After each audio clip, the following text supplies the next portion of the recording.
They know where we live, and they're going to destroy us. That's the word they used. The RAC is calling on political parties of all hues to address what it calls the motorists' agenda. A survey from the motoring group has identified 4 main motoring concerns in the country. They're the cost of fuel, the state of the roads, illegality such as using mobile phones, tailgating or middle lane hogging, and poor parking facilities. More US troops have been sent to Iraq to advise Iraqi forces dealing with an Islamist uprising. Britain is deploying Chinook helicopters to help deliver aid to thousands of refugees in Iraq. The prison's ombudsman says swifter action must be taken to help inmates at risk of self-harm. Nigel Newcomen says his comments are come after examining 80 suicides among young adult offenders. Firefighters were called to a house on fire in St Albans last night. A woman was led to safety and 2 men were treated for breathing in smoke in Park Street. The actress Lauren Bacall has died. She was 89 and is thought to have suffered a stroke. Our correspondent David Willis says Lauren Bacall had a fairy tale Hollywood story. She went into modelling, caught the attention of Nancy Hawkes, who was the wife of Howard Hawks, the American director. He was the man who said that her voice is much too high, and he and his wife worked on then Betty Bacall. They got her to change her name, they got her to change her voice, and, she went on to blaze this trail. In last night's football, Watford are through to the second round of the Capital One Cup after beating Stevenage 1-0. Also through are the Milton Keynes Dons with a 3-1 victory over AFC Wimbledon. But both Luton Town and Wycombe Wanderers are out, losing to Swindon and Millwall. The weather, a dry day with good sunny spells with just the odd shower, temperatures up to 21 Celsius. And get the latest news and sport online at bbc.co.uk/3 counties. BBC Three Counties Radio's big tour of beds, hearts and bucks. It's friendly, nice, quiet village. Great place to bring up your children. It's all about where you live. It's a pretty village with a lovely medieval church. All this week, we're featuring Flamstead and Markyate. Everyone knows each other. Everyone gets along. It's really friendly and it's really nice to live in. The big tour of beds, hearts and bucks. BBC Three Counties Radio.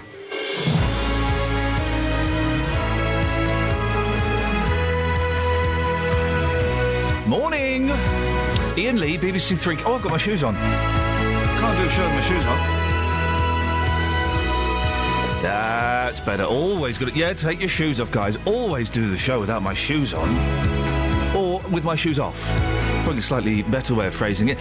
Lots coming up on the show this morning, including moaning motorists, Manly Maps. It looks like, and a furious farmer. Man alive, who wouldn't want some of this nectar first thing in the morning? 08459 455 555. Across beds, hearts and bucks. This is BBC Three Counties Radio.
I like the mushy peas.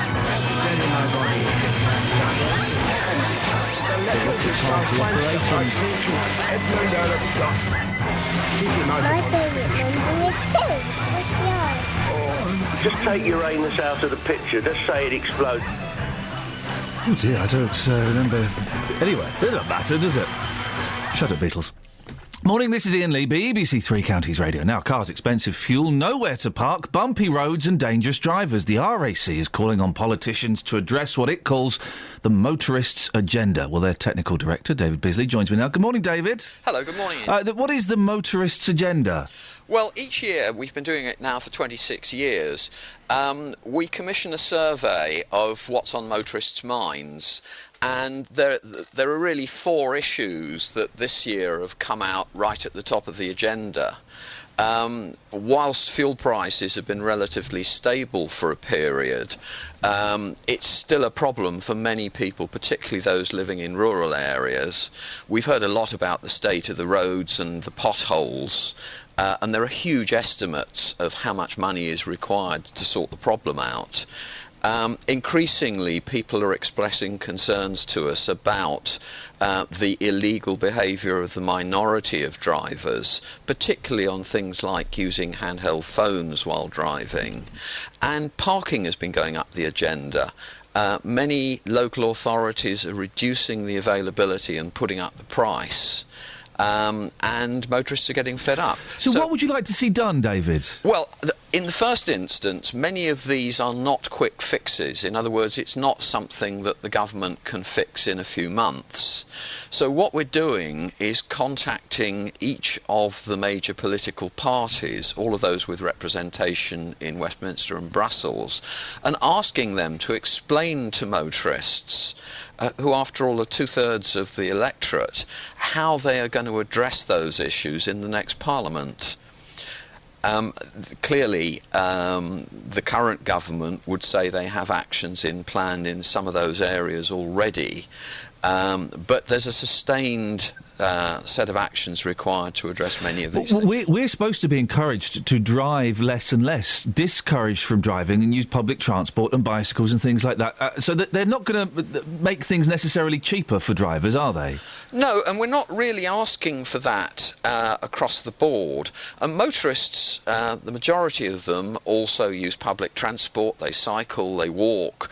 So this is not an attempt to divert investment from other forms of transport into motoring at the expense of public transport. And we're realistic enough to realise that costs aren't going to come tumbling down.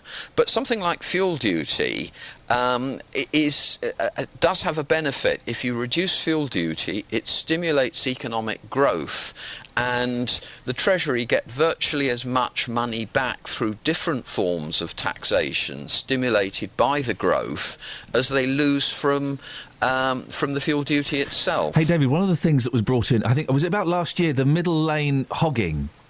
Yes. There was a fine brought in. If you hog the middle lane, you can get done. Has that had any effect at all? Because I still see idiots driving in the middle lane. Absolutely.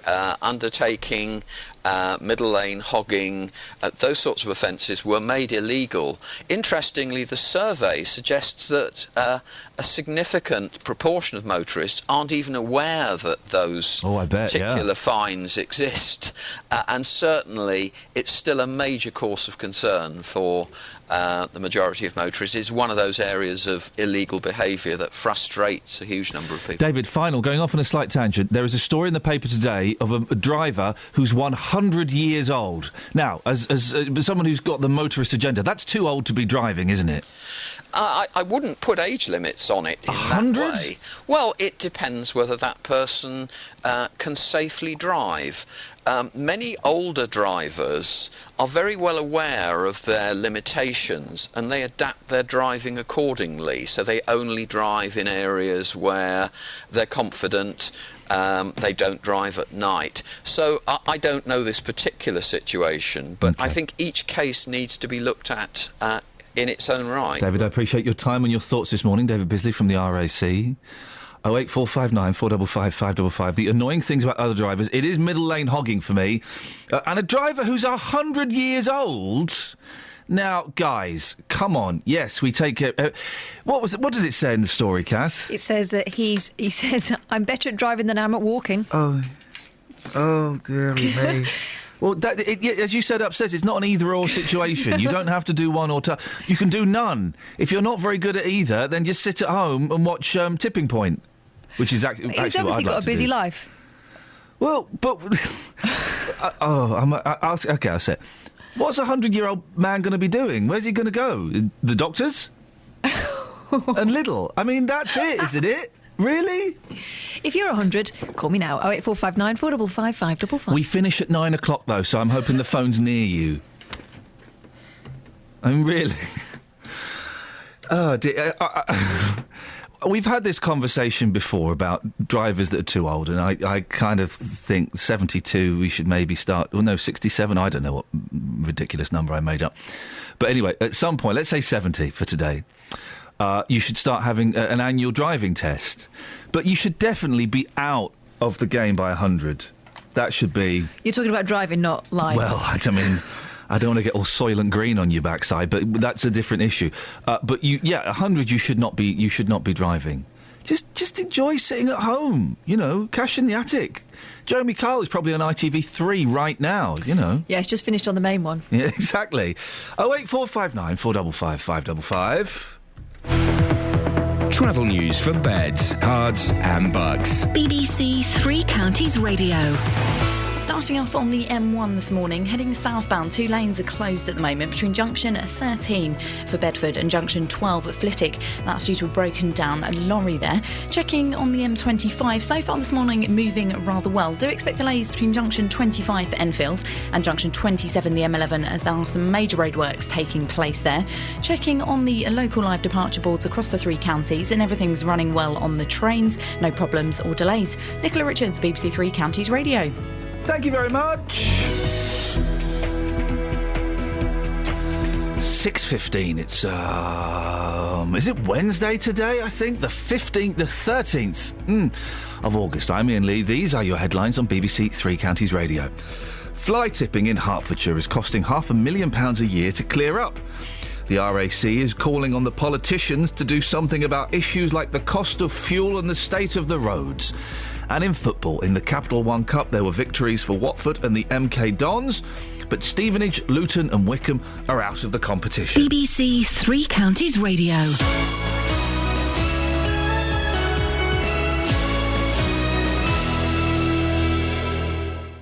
World War I at home on the BBC. The trenches continue as far as the eye can see, which is quite astonishing.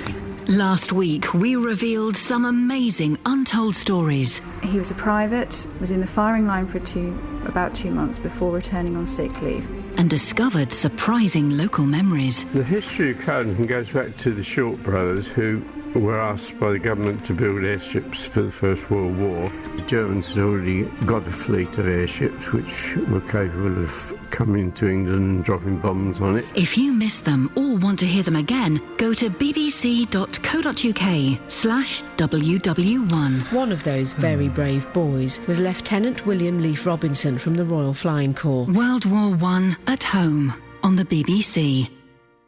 I'm torn between two songs, torn between two lovers. Who sang that? Was it Crystal Gale? Possibly. I'm kind of on a bit of an 80s trip, having watched the excellent Weird Science last night. Thank you very much for that. That was part of my birthday present from Catherine Boyle. The wife and the kids are away. The wife. So I managed to crack that one open. Right. And watch Weird Science, and it's wonderful. So my head is kind of in the 1980s at the moment. So I fancy a bit of Peter Cetera. Yes. Glory of Love. Glory of Love. Of course. But then I've noticed, then I've noticed Erasure. I used to quite like a bit of Erasure. Oh, we haven't played Erasure since we played that version of the Christmas Carol that everyone hated and I loved. Should we have a little bit of Erasure? Yeah, go on. All right, let's. Yeah, let's have a bit of this. This'll do, won't it? Will it? Yeah, go on. All right, let's. Doesn't matter.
Morning, this is Iain Lee, BBC Three Counties Radio, 08459 455 555. A 100... We'll have a look at it properly in the paper review in a bit. But a 100-year-old man driving a 100-year-old driver, that seems obviously ridiculous to me. How can a 100-year-old... Have you ever seen a 100-year-old man? They're like... They're a miracle, is what they are. They are God's miracle, just in the same way that babies are. But they are kind of like they look like prunes, you know. Well, I don't know. There was one I once saw who a man I once saw who was 100 years old. And he had a twinkle in his eye, and you wouldn't believe he was 100. Yeah, you know, I guess it's horses for courses, or don't let him on a horse. Drivers for. Don't let him on a horse, for goodness sakes. If he fell off, it'd be terrible. He'd turn into dust. He might be an excellent equestrian. Oh, for goodness sakes! Now, there's a new tourist map of Berkhamsted. We're going to put it on the Facebook page in a minute or two. Is it up there now? It's up there now. Go and have a look. Facebook.com/BBC3CR. It looks like it looks like a willy. It does. Go and the map's been produced by the Canal and River Trust, whose marketing and fundraising director Simon Salem joins me now. Good morning, Simon. Good morning. Your map looks like a willy. Well, I think I have to agree with the guy on Facebook who said it looks like a willy tee-hee, and it gave him a little snigger, I think. Yes. So I'm looking at it now. It's got even I've got to be so careful. At what point did you realise it was a little bit phallic? The local brewery in Berkhamsted, Haresfoot Brewery, put it on their Facebook page, and I think it's certainly when we saw the comment from Paul Robinson. I have to say, Ian, this is one of a set of 100 maps, 100 canal destinations we've been promoting for over a year. And I don't know, there's all sorts of people out there in the public with all sorts of different ways of looking at things, and it's the first time someone's mentioned this one, but I have to agree with the guy, it does look a bit that way. It does look a lot that way. Hey, listen, but I have to say, if at least it's going to get at least one more person down to the canal to have a nice experience today, it's going to be good for you, Simon. It is to promote the canals, which I'm a huge fan of waterways. Good. And I can't think of anything finer than having a little stroll down the canal. I wouldn't go on a barge. That's going a little bit too far. And it is getting people talking about it. But did you not, when the map was presented to you by the cartographer, did you not go, hang on a second, have you done this deliberately? Oh, no, we haven't done this deliberately. I say, but you could accuse us maybe of being a bit naive. We produced a set for 100 maps. If you think about it, and I must be careful how I say it, the canals are long, straight things, and when you draw a map, it tends to be that sort of shape. Yes. But you've included what my boys are learning to call the plums. Well, I'd say that we then show a bit of the land around the canals where there are sights to see and so on. But this one, I think we didn't see it, but we did you not? Done. Come on, you must have seen it. You must have seen it. Well, someone should have done. I agree. Why? Okay, listen. Tell us why this area in particular is so good. Why we should all be rushing down there. Well, I think Berkhamsted is fantastic. The canal makes the town, and in particular, if you think about it, this Haresfoot Brewery, one of the local breweries, put this up on their Facebook page. That's where all this started. Yeah. And they were delighted that it was promoting the three great waterside pubs in the town. I don't know how well you know it, the Crystal Palace, the Rising Sun and the Boat. All fantastic places to go and have a stroll as well and have that canal side experience. Could I just say, in that, your poor listeners have had to listen to me discussing this subject this morning, but some recompense. If anybody wants a guide, a free guide to 100 waterway destinations, if they text the word 100 to 760, then we'll send you a free sort of little mini guide, and you can see 100 different places to go. I'm sure people will love that. I was thinking then you were going to offer to buy everyone a free pint. Oh well, if you'd like to buy me a pint, I'd be happy to join you. Okay. The Canadian totem pole is on there as well. It is, yes. I'm assuming that's a totem pole from Canada. It is. It's a unique site in Berkhamsted that somebody's put up on private land by the canal. It was put up many years ago. I don't know who or why it was done, but it's very unusual. There's also the Rising Sun with Hemel Hempstead coming out of the end. Sorry, there's a Rising Sun, there's a Rising Sun pub and the boat and the Crystal Palace pub, all there for you to visit. OK, you've got Hemel Hempstead coming out of the end of course. Well, listen, Simon, I wish you the very best. Are you a boating man at all? I love going boating, yeah. I've been boating recently, although it wasn't in, like I said, it was in Droitwich with my family.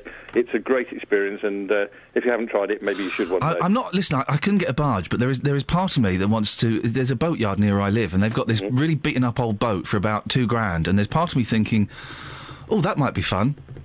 That might be fun. I'm tempted. You'd be tempted to own one, yeah? Yeah, Simon, yes. Well, you should think about it. I might do. I can say. Simon, you really should. You're a good sport. Thank you very much for coming on. Simon Salem from the Canal and River Trust. Go and have a look. Facebook.com/BBC3CR.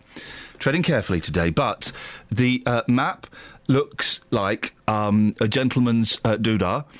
And, oh, look, I can even see plums. It's incredible that no one noticed that. Come on. I mean, there's so much more I could say. You'd think map 101 would be, make sure it just looks like a map. Even the end. I can't it looks like someone... It looks like someone has done it on purpose. I am teaching my boys to call their... And I can say this is the medical word, the testicles, plums. Plums is an OK word, I think. That's kind of... They keep jumping on me. I keep going, mind me plums. They do. 08459 455 555 is the telephone number if you want to give us a call. Do go and have a little look at the map. And fair play to Simon. It's got us talking about canals. How often would you get a feature on BBC Local Radio about canals? Oh, hang on a second. Yeah, let me think. Travel news for beds, cards and bugs. BBC Three Counties Radio. Starting off on the M1 heading southbound, 2 lanes are closed at the moment between junction 13 for Bedford and junction 12 at Flitwick. There's a broken down lorry there, so do approach that with care. Take a look at the M40. Do expect delays between junction 5, just at junction 5 for Stokenchurch. That's as 1 lane's closed at the moment for some bridge maintenance work that's taking place. Also in Beaconsfield, resurfacing work taking place on the A40 London Road between Park Lane and Aylesbury End, so do expect delays there as well. On the trains, everything's looking good across the 3 counties, no problems or delays. Nicola Richards, BBC Three Counties Radio. Across beds, hearts and bugs. This is BBC Three Counties Radio.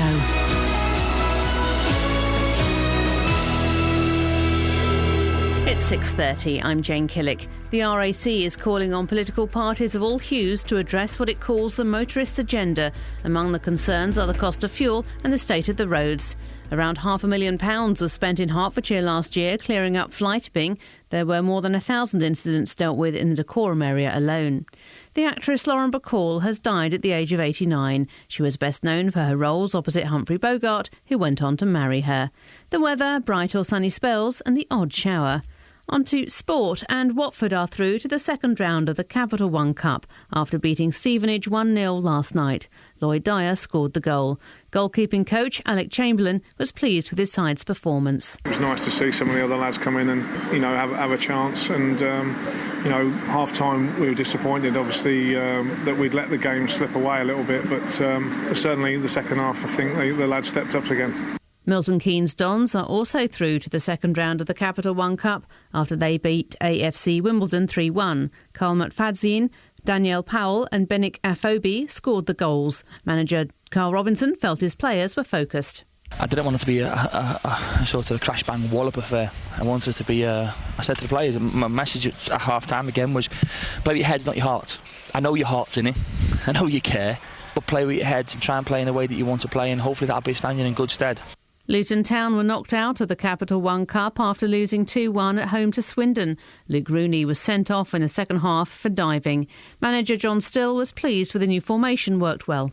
No, we've learnt a little bit today about how to play the system, and we'll keep working on it. It's not one that we'll play regular, but there will be games when we need to play it, so I just want to make sure that we're up to speed with it.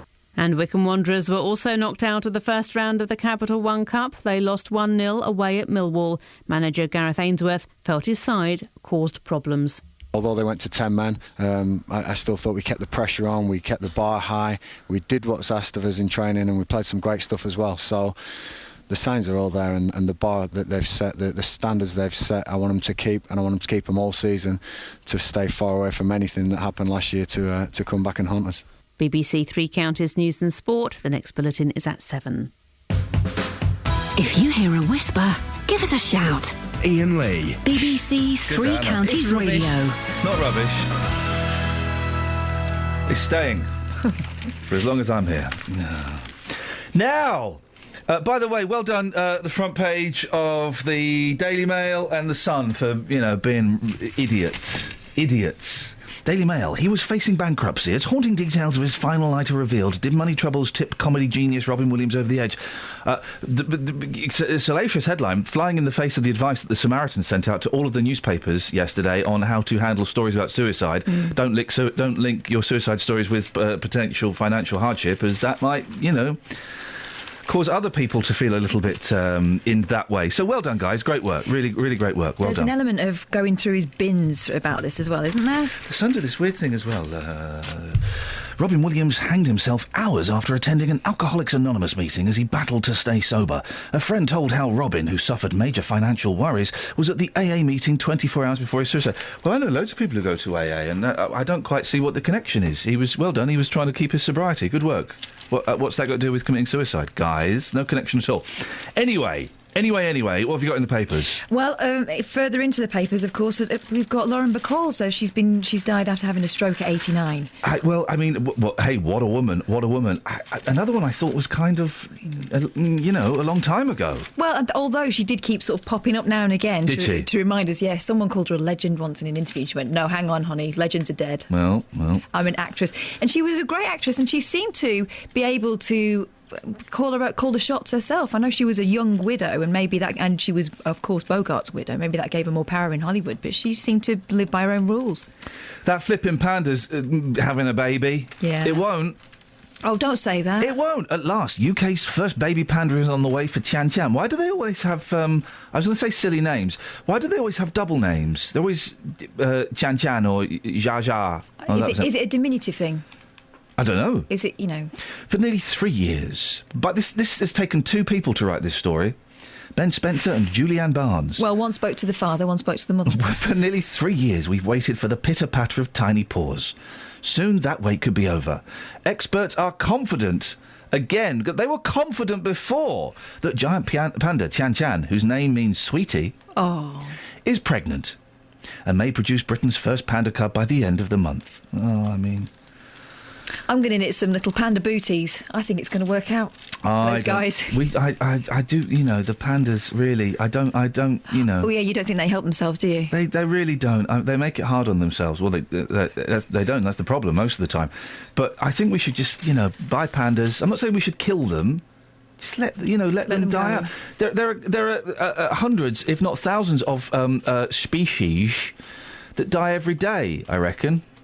You reckon? I don't have any evidence to back. There's very little ev, but I'm sure that's the case. Of like a type of fly that dies every day. Well, just flies, don't they? I hate flies. They don't last very long. I hate flies, but I prefer flies over spiders. So let's get rid of spiders. Well, spiders get rid of each other, Yeah, spiders are weird. From sleepwear to streetwear. This is... Oh, yeah, I saw this one too. Well, then you can do it. It's by an anonymous... my homework? Yes, mate. It's by an anonymous Daily Mail reporter. No one wanted to put their name to this story. Read what you... They've obviously not been to where I grew up. Read into what you will, but the surprise fashion hit of the summer is pyjamas worn in the street. Now, anyone who's been to Salford and gone to the precinct, maybe they don't do it... No, they do. They still do it. Yeah. Girls have been wearing pyjama bottoms for ages. Yeah. And sometimes you get a lady in slippers. That's been going on for yonks. Oh, I go to the shops in my slippers. I've done it. I've never done it in my pyjamas. Are they smart slippers or are they kind of rabbits or? Oh, they're like brown, just a blue normal slippers. Yeah, like a blue, a dark blue. Not like those leather ones that could pass for shoes. No. I'll bring them in tomorrow. You can have a look. All right. I've worn pyjamas out, but I've always put trousers over the top, then gone back home and taken my trousers off. What a ridiculous idea. I bet only idiots do this. Rihanna, yes. Millie McIntosh, no idea. Kate Moss, yes. Rita Ora does it. Then I think this is an excellent idea, and I wholeheartedly support anybody who wears pyjamas in public if Rita Ora does it. I think most of us have done it, haven't they? Haven't we? Haven't they? I have. Well, you're doing it now. I would. They're very comfortable. There is an opinion piece, and what an opinion piece means, it's about 5 days after the event. And it's written by someone who's not a proper journalist. Sarah Vine, I have no idea who that woman is. Instinct that makes mums superwomen. And it's that story of the baby buggy that blew onto the train track and the woman climbed on the train track and rescued it. A mother is an extraordinary thing. Take the woman whose toddler was caught on CCTV at Goodge Street tube station being sucked onto the live tracks by a freak gust of wind. Without a moment's hesitation, she flings herself off the platform and hoiks the buggy to safety just seconds before the arrival of an oncoming train. Hang on a second. She's not a hero. She was one of the couple that allowed a buggy to be left unattended at the bottom of some steps at a tube station without the brake on. She's as guilty as the fella. Well, the thing I think is, what's the alternative? What, she just stands there and lets the baby stay there on the platform? Of course she's going to jump in there. And she's just the first person to see it. And then Sarah Vine is having a go at I knew this fella would get sucked into it. Headphones, man. The poor lad, he's got his headphones on, his rucksack. He's not noticed what's going on. That's not a crime to not notice what's going on. Both the men involved, her companion, the clown who failed to apply the buggy's brake in the first place, and a fellow passenger so lost in the music blaring from his headphones that he seemed oblivious to the entire drama, were as much use as a pair of chocolate teapots. Well done for coming up with that. I feel so sorry for this fellow with the headphones on. He's just listening to, I don't know, Dr. Dre or the Dave Clark 5. I've got no idea. And he's been sucked into this. Poor lad. Sorry, that ran. Are they still looking for that couple? Yeah, probably. I think we should maybe wait until we find out what exactly happened before we start pouring scorn on headphones, man. That's all I'm saying. Yeah, exactly. There was another thing I was going to talk to you about. It was... Huey Lewis? Yeah.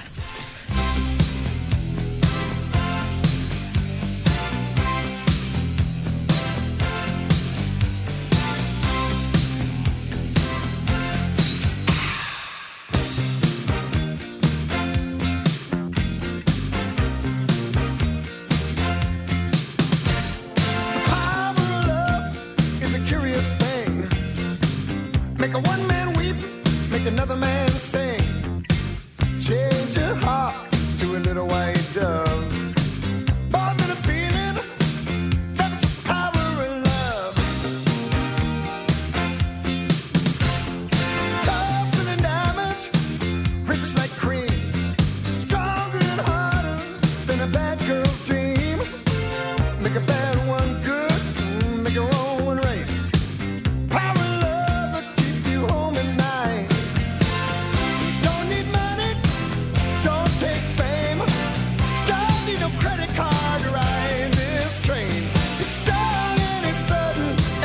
sometimes, but it might just save your life. That's the power of love. That's the power of love. First time you feel it, it might make you sad. Next time you feel it, it might make you mad. You'll be glad, baby, when you're found. That's the power makes the world go round.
rock legend just tweeted me, or his wife, or a teenager he employs. Either way, a rock legend just tweeted me.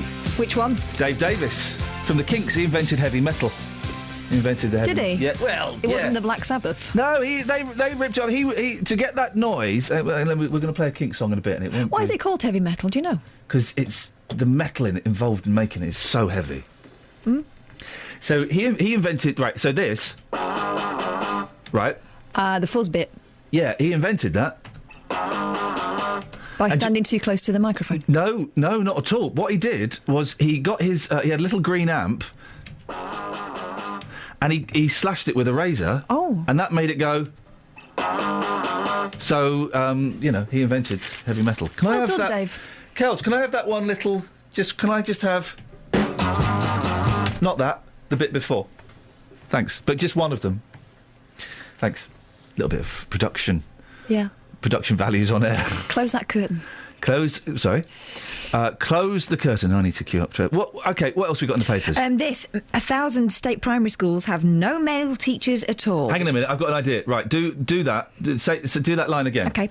1,000 state primaries have no male teachers at all. That's particularly unwelcome news given the huge rise in fatherless families. This is Anne Widdecombe's voice, not mine. Well, it's not her voice, but this is what she's written. It means a boy can have no stable male role model until he's 11. If it were the other way round, women would be demanding positive discrimination. There you go. I don't know why that's making me laugh. So I'm the only one that's laughing, apparently, but... hang on a second. I'll stop it. It's making me chuckle. Good. Thanks very much indeed. I find it amusing. I was going to be a primary school teacher about... You'd be great. Yeah, I'd be wicked. You'd be in the playground with the kids with your hood up. No, I'd be in the staff room having a fag. I don't think they're allowed to do that anymore. I'm not going to be... No wonder there are no men primary school teachers. If that's the case, I was going to do it about... would have been about 6 years ago. 5 years ago. And I went to like an induction course, an induction evening. I went and I got in touch with this head teacher at a primary school somewhere. I think it was somewhere around here. And I went and spent the day. in the primary school. Oh. It was awesome. I loved it, and they were really kind of welcoming. They had no idea, what I did for a job, but they were really welcoming because there were no blokes doing it. There were no men. It's all women doing primary school teaching. We've got a male teaching assistant at the school where my daughter goes, and he's really popular. And there are a couple of male teachers, but it has to be said that the primary school industry is dominated by women. I wonder why. Because for me, that's where the fun is. You're 6, 7, 8, 9-year-old kids teaching them. Brilliant. Because inside the teaching profession, there is a prejudice. They think that teaching primary school is not proper teaching. Completely wrong. They're the most tender and delicate age, and you need to make sure that you get it right early on. Hey, have you... Oh. Sorry. Better stop. Travel news for beds, cards and bugs. BBC Three Counties Radio. It's queuing at the moment on the M1 heading southbound after a vehicle's broken down between junction 13 for Bedford and junction 12 at Flitwick. Now looking busy to junction 14 at Milton Keynes. We are just getting in now that all lanes have been reopened though. Also building up a bit on the M1 Luton Spur between junction 10A for the Kidney Wood roundabout and junction 10 for Luton Airport as those roadworks continue there. Checking on the M25 and so far this morning no problems or delays. And on the trains everything's looking good. Nicola Richards, BBC Three Counties Radio. Thank you very much. 6:46. It's Wednesday, the 13th of August. I'm Iain Lee. These are your headlines on BBC Three Counties Radio. The RAC says politicians should tackle motorists' bugbears like the cost of fuel and the state of the roads. The cost of clearing up illegally dumped rubbish in Hertfordshire reached £500,000 last year, and in football, victories for Watford and the MK Dons take them through to the next round of the Capital One Cup, but Stevenage, Luton and Wickham are out. Right, let's get the weather. Here's Kate. Beds, Herts and Bucks weather. BBC Three Counties Radio. Good morning. It's a bright start for many this morning. We have some blue sky. Just looking at the satellite picture, we have a bit of high cloud, but you're seeing the brightness behind it. 1 or 2 spots of rain possible in a bit of that cloud out there at the moment. But to be honest, it's fairly unlikely we're going to see any showers until perhaps this afternoon. We may get 1 or 2 isolated ones pop up here and there. Shouldn't last for long, though. Despite the wind dropping overnight, it hasn't dropped completely. It is still noticeable, so any showers will blow through quite quickly. Temperature getting up to around 21 Celsius. Celsius, so that slightly less breeze means the temperature is slightly higher today. Overnight tonight, we'll get some long clear spells. Wind becoming very light by dawn tomorrow morning. Minimum temperature down to between 12 and 14 Celsius. For tomorrow, it's a great start. Bright, sunny, similar to today, but then we're going to see the showers developing. Some of those heavy through the afternoon, thundering, perhaps some hail. Temperatures, though, still staying in the low 20s, and that's your forecast.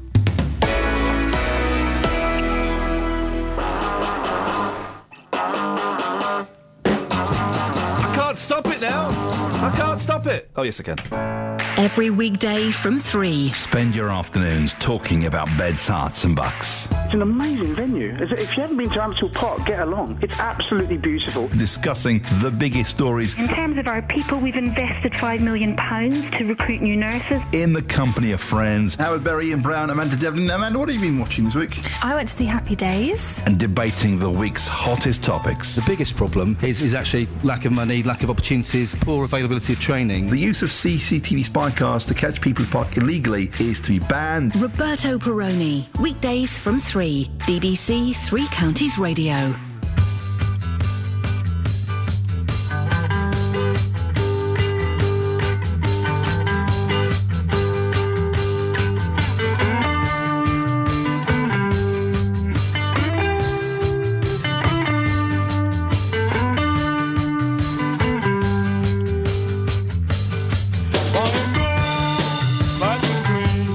Sex was bad, call it sin, and the rich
They should end every song like that. I think the Kinks do, don't they? I love that song, Victoria. Tweet your mate Dave.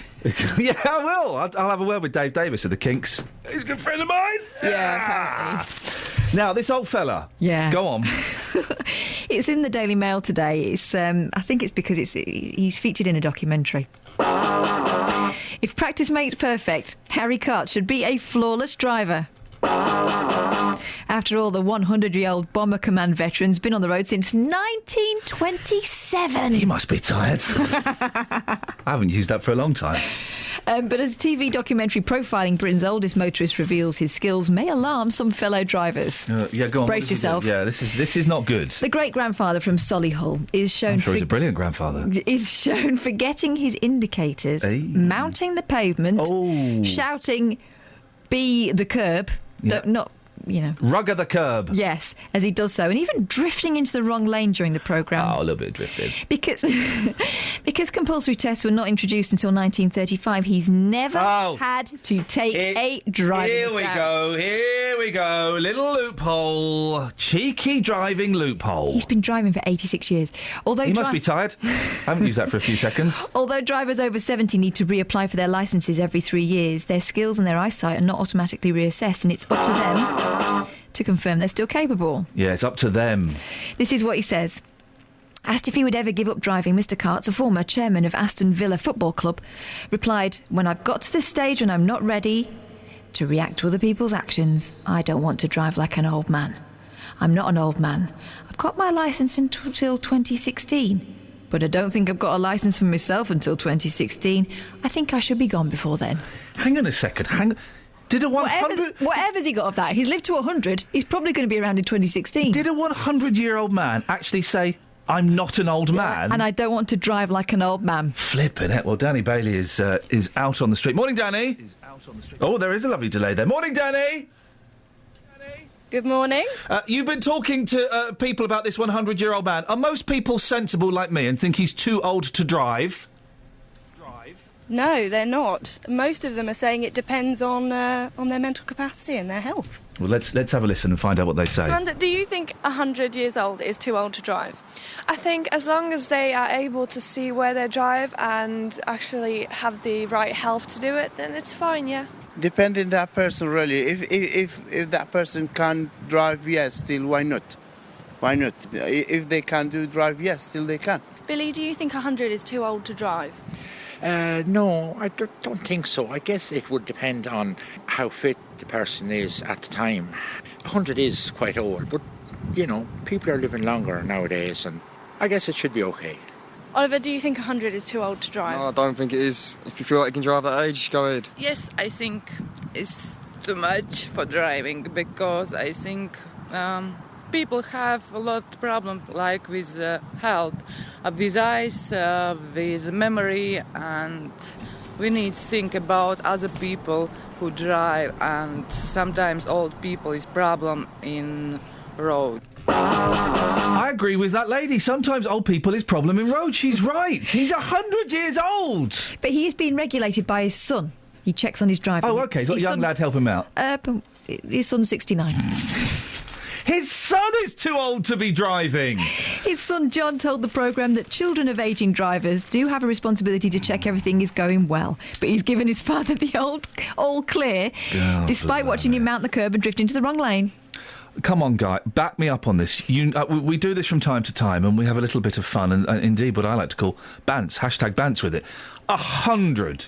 This man has never had a driving test in his life. I was behind a woman driving through Woburn yesterday, and she was driving, following her eyes. Wow. She was having a look in the shops and pulling over to the side of the road, no indicating, pulling over to the side of the road, stopping for a bit, rolling the car on. So I didn't know whether to overtake her or not. I decided she'd stopped. Yeah. Started to overtake her. She started driving again. So she was window shopping in the car. My dad never took a driving test. Really? Yeah, he was in the army. And like a major or something said, "Son, can you drive me to such and such?" He said, I have not got a driving licence, sir. He said, "Well, you just drive me, boy." And so he drove him and he went, "Right, you've passed your driving test." And that was it. Really? Yeah, and he just kind of filled in a form and he gave him a driving licence. My granddad never wore a seatbelt We were always saying, Grandad, put your seatbelt on. Those were the days. Well, they used to be able to drink, drive and all sorts, didn't they? I remember climbing all over. I remember sitting in the front, hanging out in the middle when I was a kid, putting my head out the window Me and my like cousin. a dog. The best thing. Yeah. Me and my cousin sat in the back of a transit van once all the way to Blackpool, Yeah. and we used to fight over who would sit on the wheel arch. You can't do that anymore. No. You can't sit in the back of a tranny anymore. Now, this is disgusting. Woman who hasn't used shampoo for 2 years. Oh, your hair naturally cleans itself. No, it doesn't. You need shampoo for it. Is she using something else? A beauty blogger who has not used shampoo for 2 years says her hair is healthier than ever. Lucy Aitken-Reid ditched shampoos because she felt they contained too many chemicals. Yeah, to clean your hair. Yeah. They're hair cleaning chemicals. She began following a method... Oh, dear. Vinegar? She began following a method called no poo. What? Which involves using only water or natural substitutes. The movement is gaining momentum in beauty circles as fans insist the benefits outweigh the... Well, look, she was making an effort to try and wash it. There was a lad in my class called Barney, and he decided that his dreads would clean themselves eventually. They didn't. We could smell him as soon as you walked in. She's written a book called Happy Hair about her experience. In it, she lists 30 alternatives to shampoo, including bicarbonate of soda, honey, lemon juice, egg, flour. That's a cake! That's a cake recipe she's using, for goodness sakes. Travel news for beds, cards and bugs. BBC Three Counties Radio. The M1 heading southbound is queuing at the moment because of a broken down vehicle between junction 13 for Bedford and junction 12 for Flitwick. Now seeing queues back to junction 14 at Milton Keynes. The M25 heading anti-clockwise starting to build up now between junction 21 the M1 and 20 at Kings Langley. And in Boreham Wood, the Barnet bypass looking rather slow moving between Stirling Corner and Mill Hill Circus. Nicola Richards, BBC Three Counties Radio. Thank you very much indeed. Come on, guys, a 100-year-old motorist. And we're talking about motoring. It's a car special. What annoys you about other drivers? We'll find out more after the news with Jane. Local and vocal across beds, hearts and bucks. This is BBC Three Counties Radio.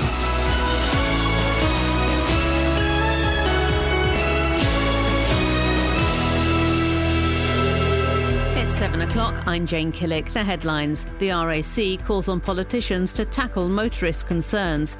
Hertfordshire counts the cost of fly tipping, and the Hollywood actress Lauren McCall has died. BBC Three Counties Radio. Politicians are being called upon to do something about the problems faced by motorists. In a survey by the RAC, the cost of fuel, the state of the roads and poor parking facilities top the issues drivers have to deal with. Technical Director of the motoring organisation, David Bisley, told Iain Lee illegal behaviour is also a worry. Increasingly, people are expressing concerns to us about the illegal behaviour of the minority of drivers, particularly on things like using handheld phones while driving. Around £500,000 was spent in Hertfordshire last year clearing up fly tipping. There were more than 1,000 incidents dealt with in the Dacorum area alone. The figures came as people living in the villages of Markyate and Flamstead have highlighted the problem in local country lanes. More from Carol Abercrombie. Dacorum Borough Council says enforcement action cost them more than £53,000 between April last year and March this year. The cost of collection of the rubbish during that period was close to £100,000. 6 cases of illegal fly tipping are currently being investigated. A farmer in Hertfordshire is hoping the introduction of new CCTV cameras will help catch fly tippers who've plagued his land for years. Bill Barr, who farms between Flamstead and St Albans, says it's very difficult to catch them in the act and get a prosecution. He says they can be very intimidating. Most of these people that do the fly tipping are not people to mess with. And if we go to the police, they know where we live and they're going to destroy us. That's the word they used.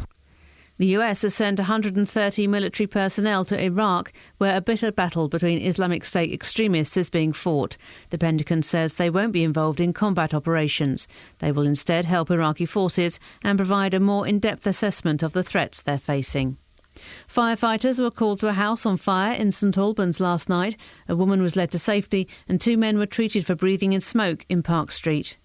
One of Hollywood's great leading ladies, Lauren Bacall, has died at the age of 89. She became famous because of her first movie scene, Into Have and Have Not, opposite Humphrey Bogart, who she later went on to marry. The entertainment journalist, Jeannie Wolfe, met her and says she wasn't like most of the characters she played. In last night's football, Watford are through to the second round of the Capital One Cup after beating Stevenage 1-0. Also through are the Milton Keynes Dons with a 3-1 victory over AFC Wimbledon. But both Luton Town and Wycombe Wanderers are out, losing to Swindon and Millwall. The weather, a dry day with some good sunny spells, just the odd shower, temperatures up to 21 Celsius. And get the latest news and sport online at bbc.co.uk/Three Counties. BBC Three Counties Radio's big tour of beds, hearts and bucks. Never walk out the door without seeing people that you know and saying hi. All this week, we're featuring Flamstead and Markyate. You can get a Queen's counsellor talking to a plumber on exactly the same level. It's all about where you live. I live here, I work here, partner works in the village. The big tour of beds, hearts and bucks. BBC Three Counties Radio.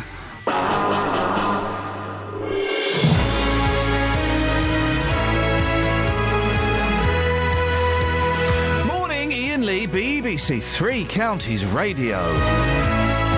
It's kind of a motoring special today. Oh, that reminds me, I want to get my car cleaned inside and out. Fun times. Fun time. I'm living the showbiz dream. Right, so what have we got on the show? Well, moaning motorists, Manly Maps, Furious Farmer, and, a 100-year-old driver? I don't think so. If you want to see a map that looks like a gentleman's, yes, then facebook.com/BBC3CR. Best way to get in touch, though, is give us a call, 08459 455 555. Across beds, hearts and bucks. This is BBC Three Counties Radio. The RAC is calling for, well, I'm not totally sure what they're calling for. They seem to be wanting main political parties to tell us where they stand on the things that most annoy motorists. According to its research, the shortlist is the cost of fuel, a lack of parking, and a shortage of traffic police cracking down on dodgy driving. Well, Watford-based motoring journalist and friend of the show, Adam Rayner, joins me now. Morning, Adam. Good morning. What do you think of the RAC's pet peeves? Well, actually, you did leave out the one about the state of repair of the roads, but there are sort of 4 things that they've written in an official letter to all of the political parties, and I do hate to say it, but there is a little element of them really seeking mostly attention. The really big story here is something which they are a part of, but is really far from anything new, and they are just merely a small part of, and that's the Fair Fuel UK thing, which has been proven to be right, and as it's borne teeth and it's worked, it's proven that it works too, which is when fuel prices are through the roof, people don't do the motoring thing, and it puts a crimp on the whole economy. So more tax could be generated for the country if they reduced the price of fuel a little bit? Well, daft, but absolutely true. It really isn't quite such a linear charge more, we'll get more for the coffers. The whole economy suffers, and it has been absolutely proven that if we do something about it and the government listens, which they have been in recent years, then that's a jolly good thing. But I fear that this motoring organisation is being a little bit attention-seeking. This, I think, might be a little bit of a device, because this is not new. And trying to hijack cynical, the idea You're that so cynical. it's them talking only. Yeah. They've just been a piece of this. And the other bits really are, well, a little bit petulant, perhaps. One of the things that really annoys me, let's talk about our pet peeves for a second, Adam. One of the things that annoys me is the people on the motorway driving in the middle lane, 60, 65, even 70 miles an hour, when they're going slower than the other lane. The law was changed last year, so it's illegal to just hog the middle lane, yet nothing seems to be done about it. It is very difficult. It's right up there with the person with a massive sense of, well, it's me, so I matter more, hand-holding their telephone to their head in a car that, frankly, costs more per time to fill up than any single hands-free system costs. There is, yes, I am kind of with them on that. That whole centre lane owner-driver clod thing. There really are plenty of people who still do that. And here's another thing, Adam. That truck drivers. What? I hate the arrogance of a truck driver that they flash to let me know I can pull in front. I know when I can pull in front of you. I can see the space. Don't flash. That means that they're actually affording you some respect. Oh, I'm not used to that. If they're actually flashing you to say you can pull back in, it means A, you must have been going horribly slowly, and B, they think you're a lorry.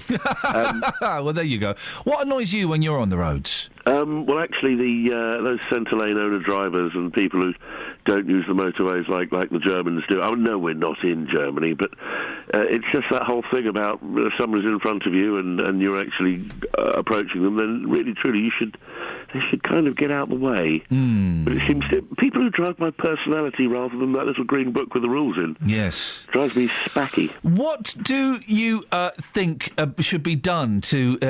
should we have tougher policing on the roads? Well, I do have an issue with being policed by flaming robots. I really do. I'm not too keen on the whole 1984 Big Brother thing. I do know that it's kind of necessary and it's going to be kicking in more and more. But the whole issue of camera surveillance, specifically the ones that are there run by councils to tell you off if you happen to misbehave on a junction or some such. There's a council terribly near me that are absolutely appalling and for doing that. But my local one, which is good old Watford here, they run a particularly sneaky thing with their parking. There's a little tiny sign the size of an iPad, well, a bit bigger, but on things like on the bypass or somewhere out at the edges of suburbia, and they tell you that parking restrictions operate on bank holidays.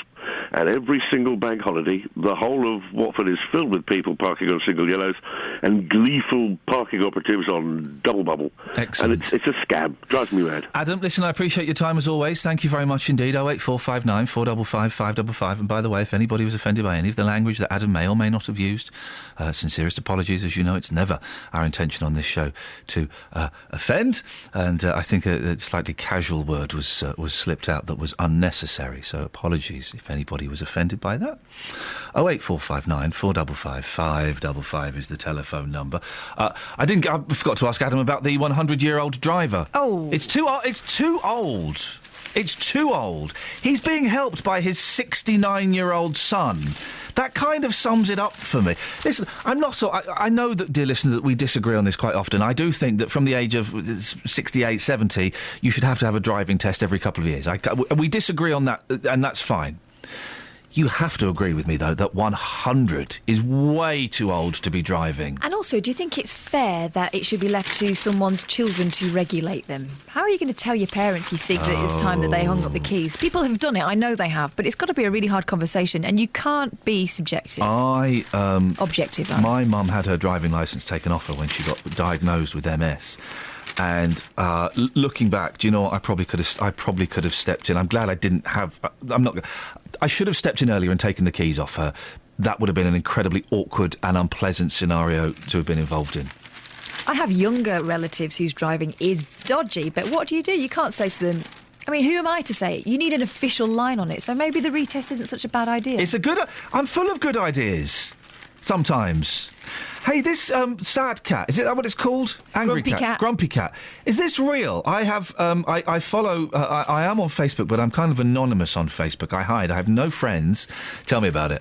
I just kind of lurk there. And I follow some people, and there is a particularly bonkers woman in America who I follow, who is constantly posting pictures of this grumpy cat, and I didn't realise it was a phenomenon.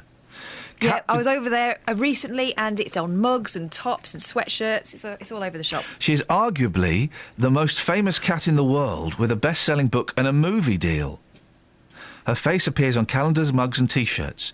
You'd think she could manage a smile, but this is Grumpy Cat, who has built a £60 million empire by looking to... It's a real cat, is it? Yeah, I thought they'd done something to its mouth with computers, but apparently that's its mouth. I think they do it with staples, don't they? Don't. No, don't. It's just got a very, very downturned mouth. Grumpy Cat, who was born with dwarfism and an underbite, giving her a disgruntled expression, has... I see. OK, so she's got an underbite. A cat with an underbite. It's an extraordinary little face. Here's a thing. Grumpy Cat's got a movie deal. Why would anybody go and see Pudsey the movie, which I saw advertised on the side of a bus yesterday? I think that's the problem. No one's gone to see it. I don't think people are going. David Walliams is in it. There are a couple of other big names. You mean David Walliams off the show that he was discovered on? Ah, yes. Thank you. Of course, there's the connection. Mm-hmm. There's a couple of other people who are in it as well. I mean, hey, listen, if you're offered the shekel, then take it, of course. But Pudsey. So Pudsey was on a talent show. Yeah. And what's the movie about? Is the movie about? Don't know. Does it solve a crime? Because films where animals solve crimes, Dunstan Checks In, for example, great movie about a monkey going into a hotel. Love it.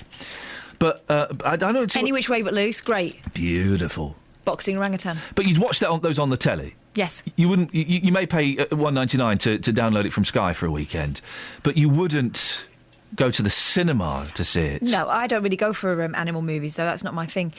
Pudsey's special talent is dancing, so I imagine there's some kind of elaborate dance-off required. Maybe it's Dirty Dancing for Dogs. If you've seen... Did you not read the text I sent you yesterday? If you've seen Pudsey the movie, could you give us a call? Richard in Winslow, have you seen the Pudsey the movie? No. Oh. That's a conversation killer. Sorry? Hello? Yes? Are you there, Mother? Yeah, you sound particularly tired and old today. Oh, gosh. Thank you very much. You're welcome. What have you got for us, Richard? Now, listen, you were talking about bad driving, things on the road and what have you. Yeah. The thing that really upsets me, amongst other things, of course, apart from getting hassled by you, people pull up and put their indicators on too late. For example, come up to the traffic lights, you can go straight ahead or turn right, and they don't put the indicator on until the lights change. The reason it's called an indicator, it's so that it indicates what you do. It's not a, I am doing the manoeuvre now, cater. It's an indicator. Is that how you... All those silly people that put their indicators on too late or halfway through the manoeuvre, put it on 20, 30, 40 yards before you get there. I had a truck pull out in front of me this morning on the motorway, and without using its indicators, and I flashed it, and then when I pulled in front of it, he put his full beam on me, and I was just thinking, come on, guys, you've got... If only there was some way of letting me know which way you're going to go. Oh, there is. It's called an indicator.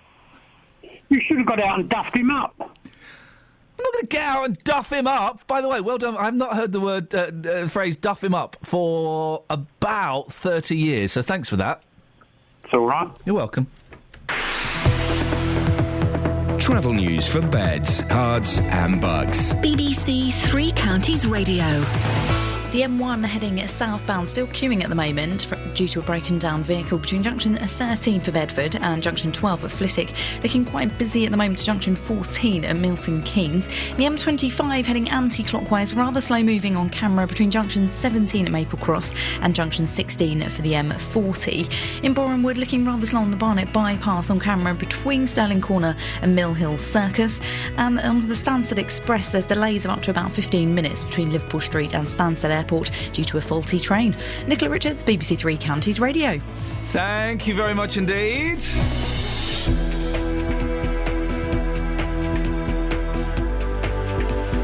There's something very bizarre happening on Twitter. I need to have a little look in a minute. Can we play a really long record or something?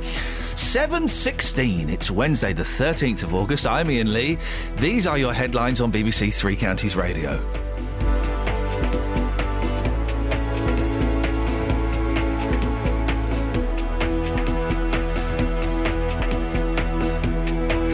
The RAC is calling on politicians to do something about issues like the cost of fuel and the state of the roads. Fly tipping in Hertfordshire is costing £500,000 a year to clear up. And in football, in the Capital One Cup, there were victories for Watford and the MK Dons, but unfortunately Stevenage, Luton and Wickham are out of the competition. BBC Three Counties Radio.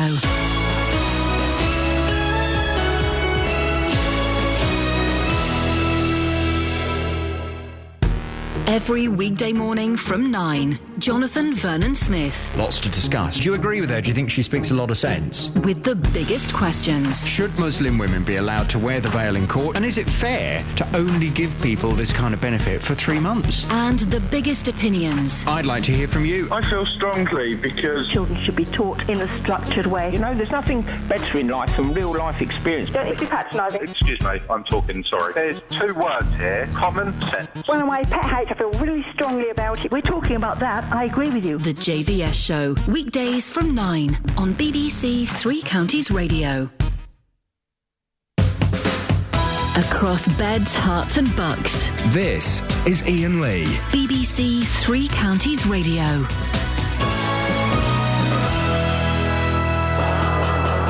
Morning.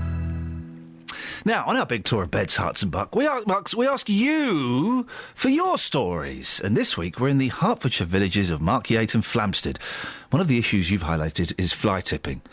Clearly not a problem that's limited to that area, and country lanes across the area are blighted. Let me just read that sentence again and see if it makes sense. It's clearly not a problem that's limited to that area, and country lanes across the area are blighted. It kind of does. One of those who's been badly affected is Bill Barr, who farms at Dane End Farm on the outskirts of St Albans. He told our reporter Matt Lockwood he's resorted to CCTV. Whoever's doing the fly tipping is tipping the rubbish, and some of it is really horrible stuff.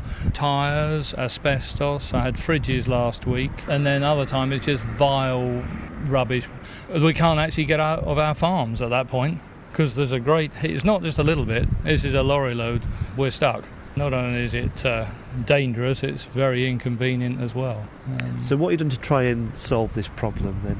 At long last, we have got some cameras which are installed now, and we're going to try and catch these people. It's the only way. We've tried doing it a sensible way, and we just can't seem to nab them, but photographic evidence is all we require. If we find somebody's fly tipped, then we can look at the video evidence from the camera, and hopefully we'll have the number plate, the people. The police will then take it on themselves to go and find these people, rather than the council who were doing the job. They're going to go straight away to whoever's address is on the rubbish, or whoever we've caught. They will be straight away pulled in. We're here when people fly tip. It's hard to catch those who are responsible. This sounds pretty easy. Well, that's right. We never managed to catch them. It just happens, or we're the wrong side of the heap of rubbish, and we can't get past to actually try and catch them. And plus of that, most of these people that do the fly tipping are not people to mess with. What's been their approach, what they said to you? Well, they're threatening us, and if we go to the police, they know where we live, and they're going to destroy us. That's the word they used. That must be very scary. I mean, you're on a farm, you're a bit isolated out here, aren't you? Yes, very much so. Very much so. It's not something that I want to repeat, and that's the trouble. These people are beneath the law. They're not above the law, they're beneath the law. The law has not caught up with them.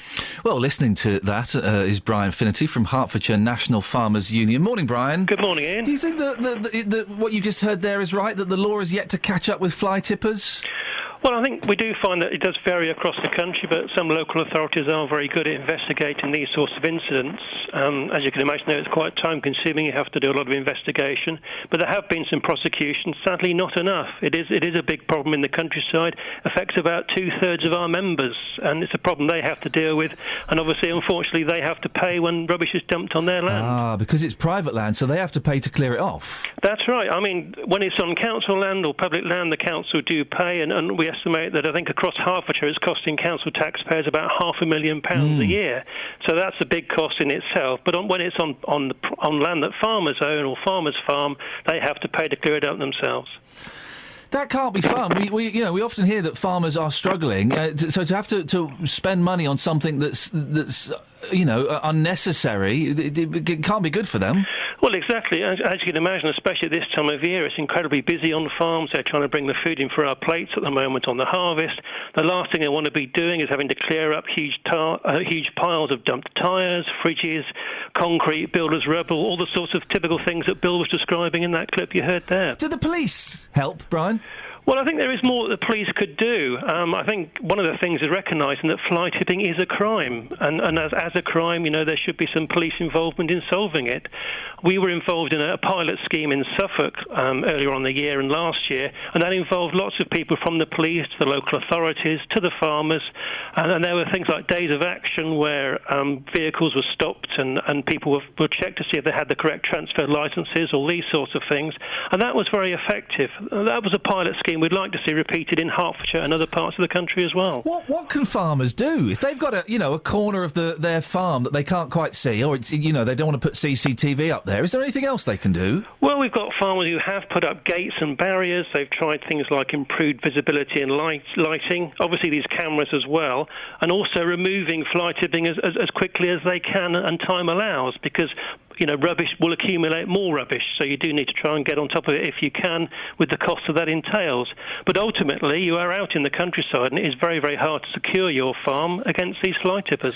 Brian, I really appreciate your time this morning. Thank you very much indeed. Brian Finnerty from the Hertfordshire National Farmers Union there, as he said. Farmers are working hard to put the food on your plate.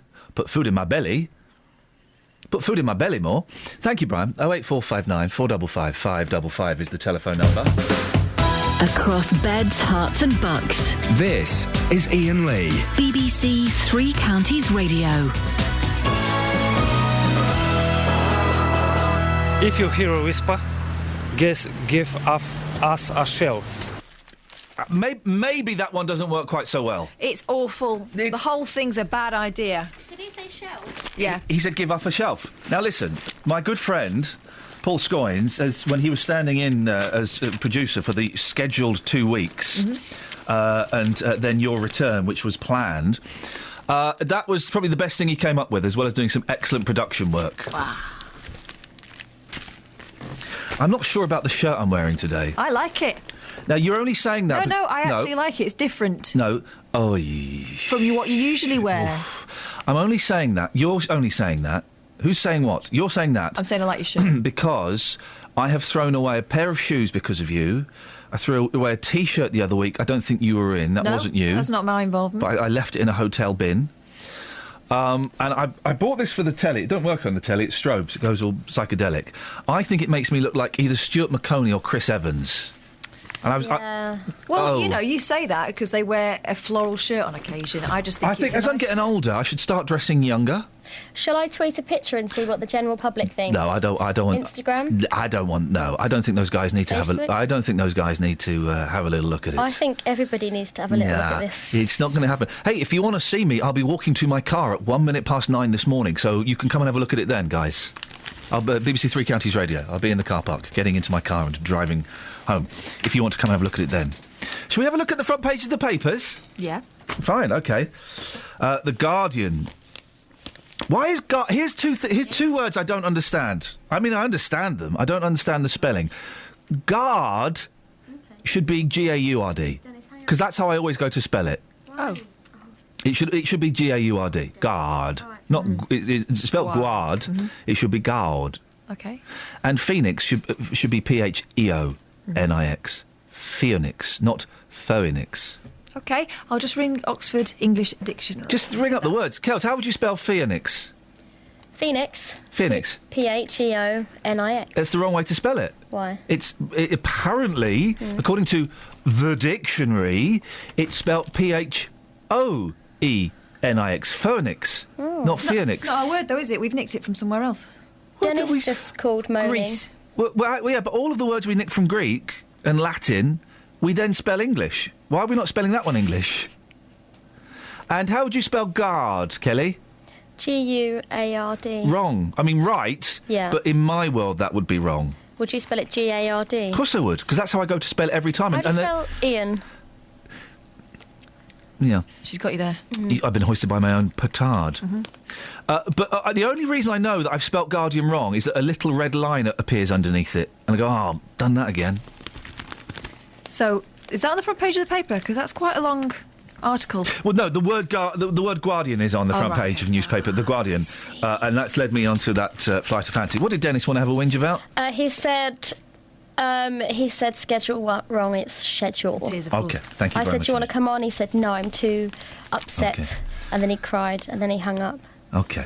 Only half of that's true. The crying bit. Robin Williams is on the front page of The Guardian in a piece written by Pop-Tart Russell Brand. Oh. Oh, gosh. Food watchdog admits poultry boring. Britain boosts role in battle with militants. I mean, important but boring. Let's go to the three important newspapers, shall we? The Express, the Mail and the Sun. The Express: hospital car park rip-off must end. Well, that's a front-page story. Daily Express crusade. Who's the dude on the front page of the Express? The Crusader? Yeah. Who is he? Who is he? No, that's what he's called. But who is he? Just random Crusader. You can't just have a random Crusader. There were loads of them.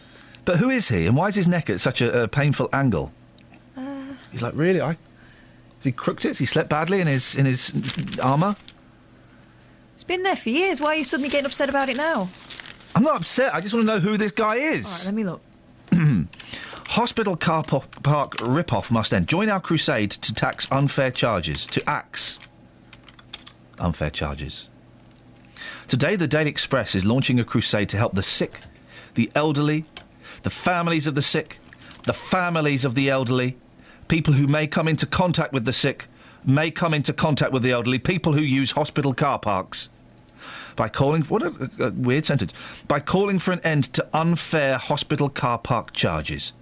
We aim to shame the worst of the health trusts so they cut their sky-high fees or do away with them altogether. You can't have free car parking in a hospital. It won't work. You have to charge something. Otherwise, if your hospital is near a train station or near people will just go and use the free car park and walk. So you've got to charge something. Express, silly Crusader. Who is he? It's the Crusader. Yeah, according but who to is Peter he? Hill, editor. I'm just going to tell you. OK. Do you want me to... Peter Hill, editor. The Daily Express's front page emblem is the Crusader. Who is he, though? No, the with a capital T and a capital... What does that mean? K. It's the Crusader. That's his name. Can't... First name the, surname Crusader. Kind of like the Stig. The Batman. The Batman, yeah. Exactly. And we truly are a crusading... The Green Hornet! He's got a middle name, Green. We crusade on the issues that affect our readers and the wider public, such as inheritance tax... Weather, arthritis, and immigrants, and Princess Diana and Madeleine McCann. The Daily Express believes in traditional values, decency, politeness, personal responsibility and honesty. We are a progressive newspaper. Whoa, the Express is progressive? This is in the media pack that they got online. Ah, I see. Travel news for beds, cards and bugs. BBC Three Counties Radio. Queuing on the M1 heading southbound at the moment between junction 13 for Bedford and junction 12 for Flitwick. Looking quite busy now to junction 14 at Milton Keynes. There's a broken down vehicle there causing delays. Also building up on the M1 Luton Spur between junction 10A for the Kidneywood roundabout and junction 10 for Luton Airport as those major roadworks are continuing there. The M25 heading anti-clockwise, very slow moving on camera at the moment between junction 17 at Maple Cross and junction 16 for the M40. Also quite slow at the moment between junction 28 for the Brook Street roundabout and junction 24 at Potter's Bar. Just getting in that normal service has now resumed on the Stansted Express, and that was between Liverpool Street and Stansted Airport. Nicola Richards, BBC Three Counties Radio. Across beds, hearts and bugs. This is BBC Three Counties Radio.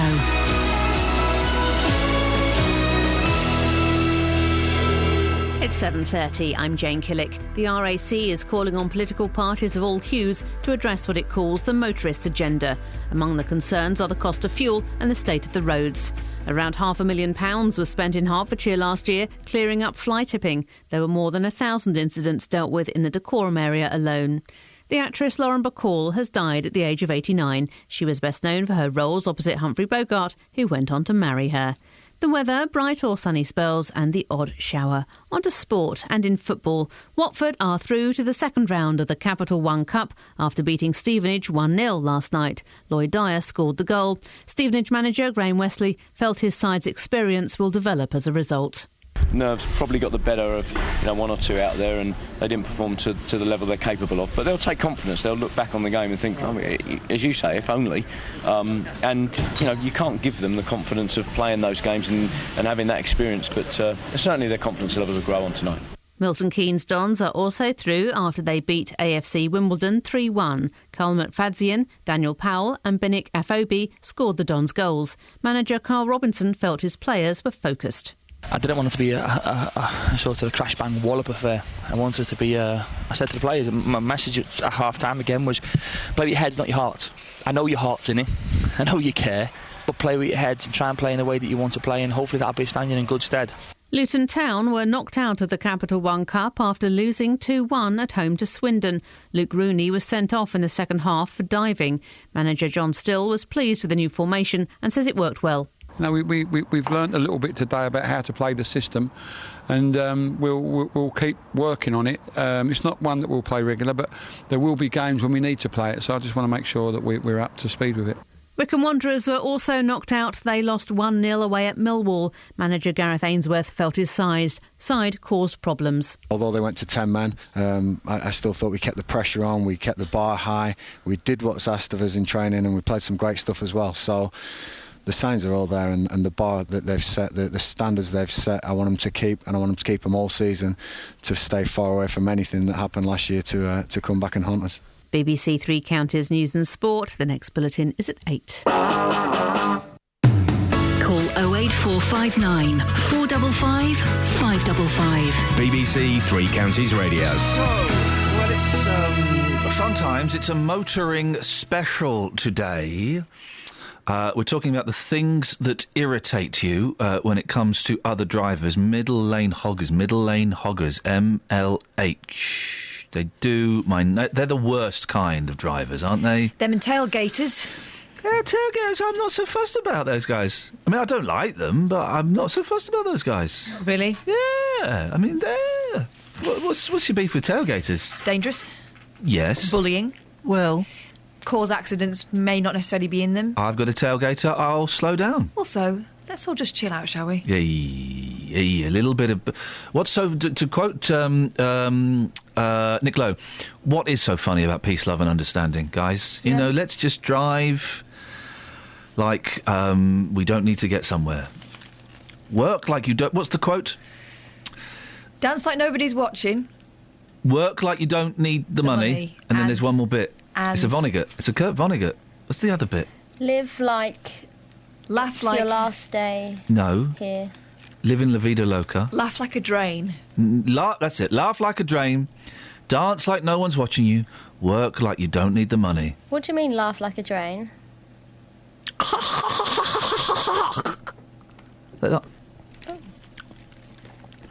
Other drivers that annoy me are really old ones. You all right?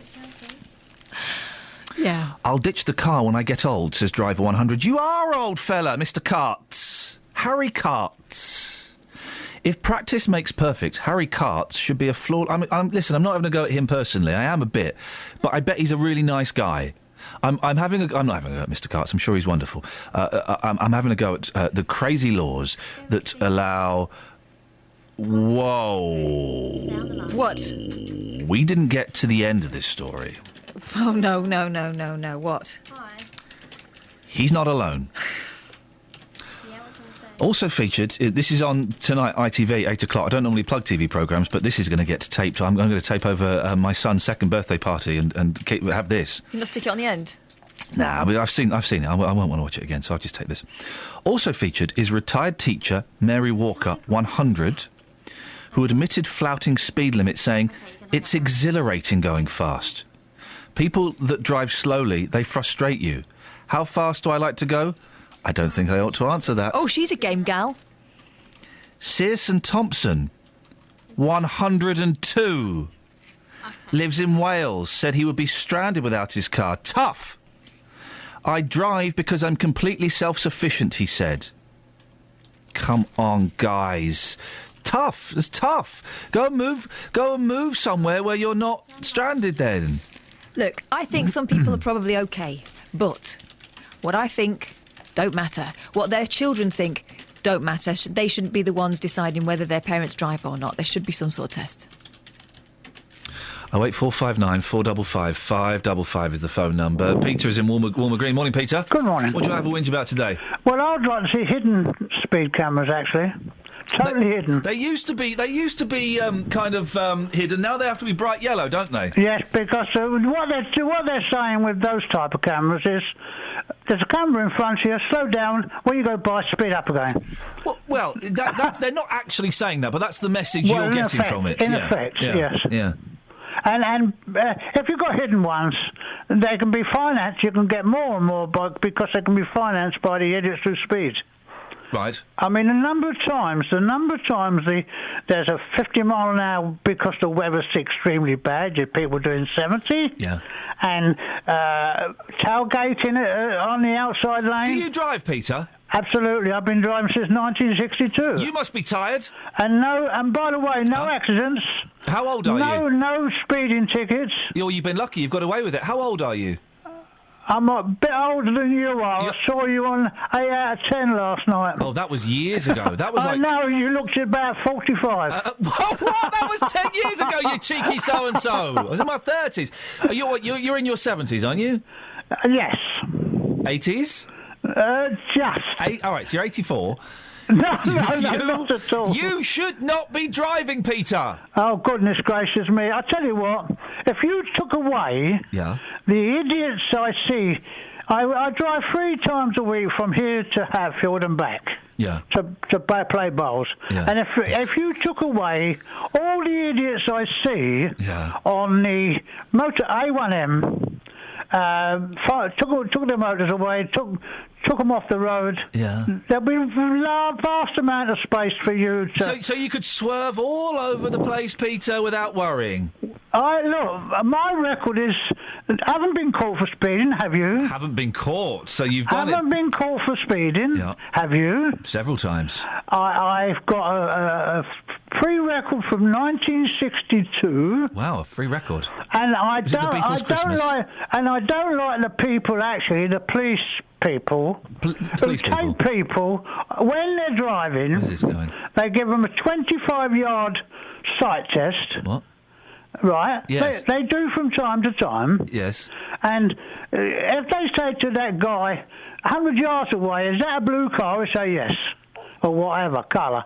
25 yards away. What if it's a green that's car? Out of date. What if it's a green car and they say yes? Well, yes, that's exactly the same. Well, green's not the same as blue. The side test is totally out of date. Peter, say hello to Philip. Philip? Who's Good morning. Philip? Good morning to you. Good morning. Good morning. I mean, how are you about roads? Well, I've never driven, actually. I worked in public transport, so I didn't ever buy a car. Oh, dear. So, I did have a moped once, but, Yeah, well, Mods and Rockers time. Yes, It sounds a bit like it. Yeah. Well, I had a DA once when the Mods and Rockers were about, actually. Oh, yeah, down at Brighton, yeah. Yeah, so, but, I mean, we lived our lives. We didn't bother anybody, really. And today, there's a huge difference. Yeah, I agree. Yeah. I mean, it's not so pleasant at all, really.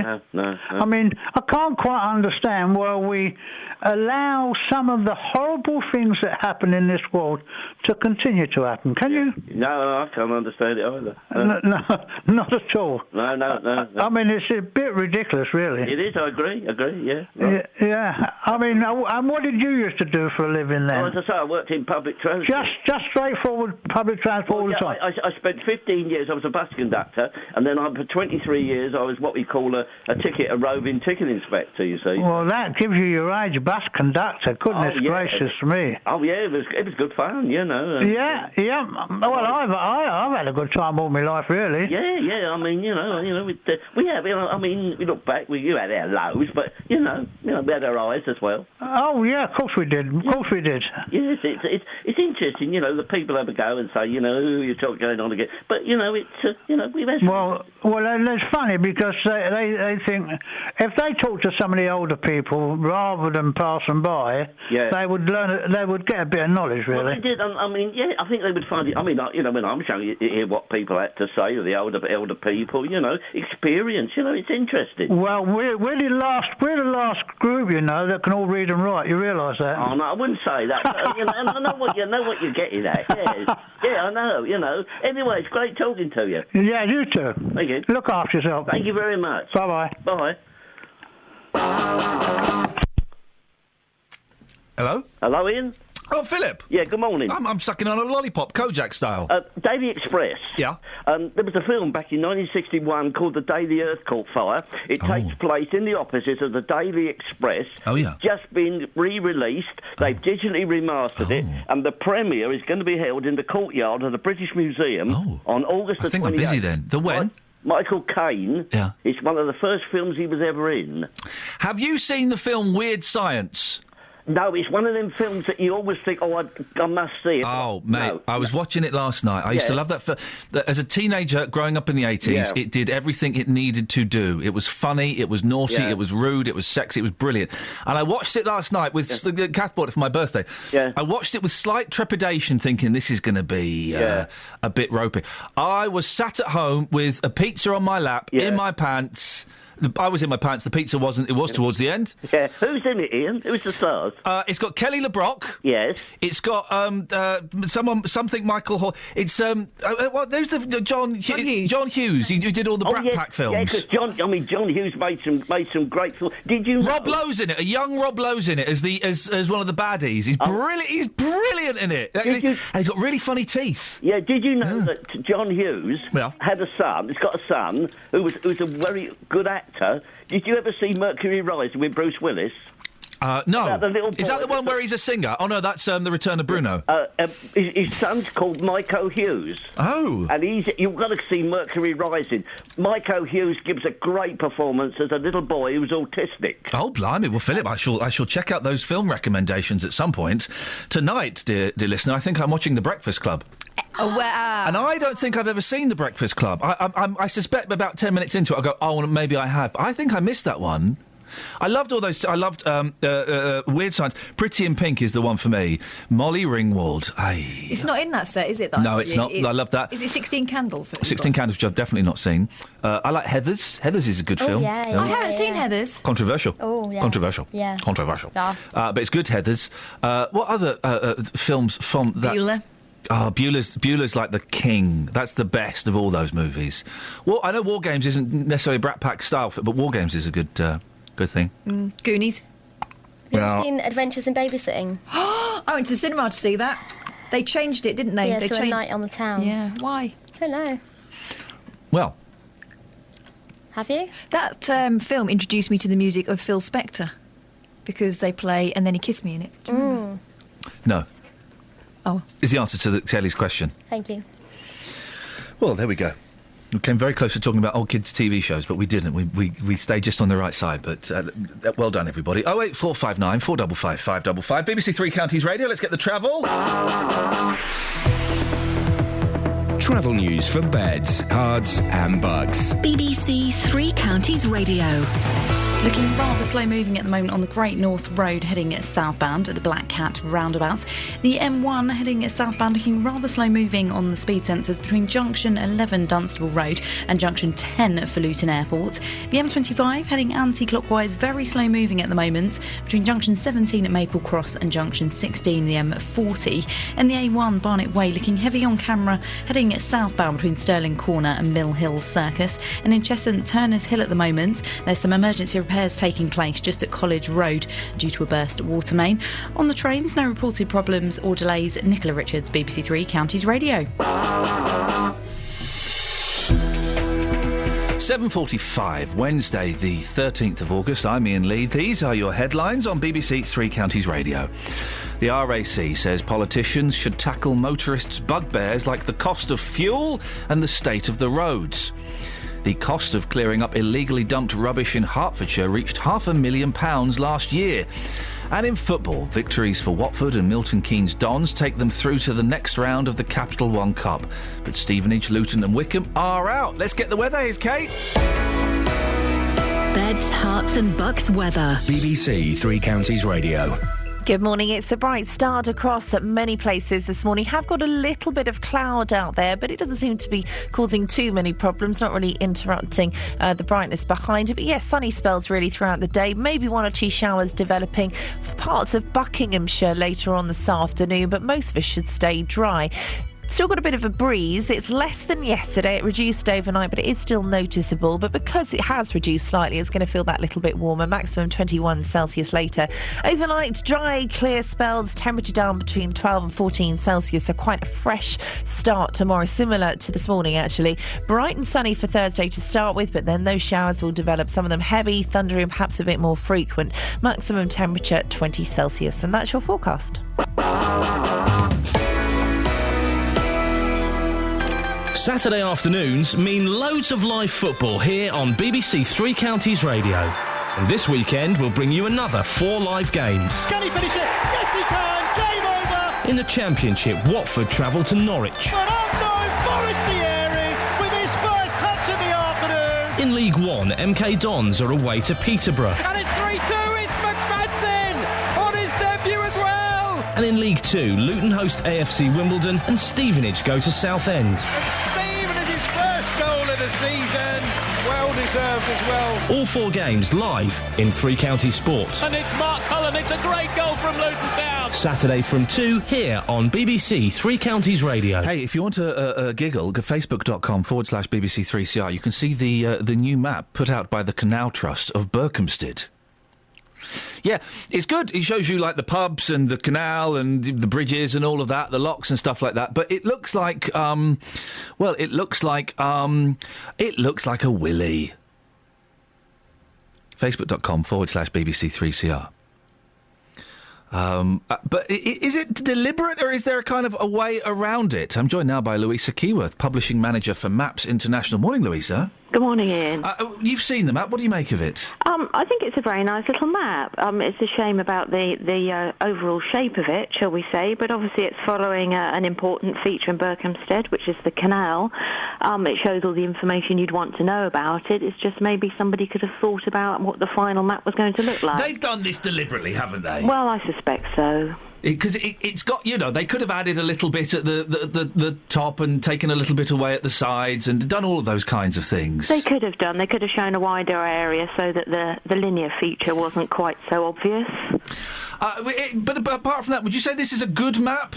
Yes, I would. I mean, it's functional. It does exactly the purpose that you wanted to do. It shows you the canal. It shows you the pubs and the features along it that you might want to visit. And it's a very nicely drawn map. It's just the shape of it is a little unusual. Are there any other examples of this in the world of maps where something looks a little bit rude? I've never seen anything like this before. I mean, certainly we've made maps that are unusual shapes, like they might be the shape of a hand for an advertising campaign, or it may have to fit into a specific area, and therefore it has to be not a square shape. But I've never seen anything quite this shape. Listen, I'm fascinated by maps, and part of me thinks it's a great shame that maps in everyday use are dying out because of the superiority of the sat-nav. What kind of maps are you the publishing manager for, Louisa? Oh, we make anything from atlases to tourist maps, leisure maps, walking and cycling maps. Wow. We make maps for local authorities.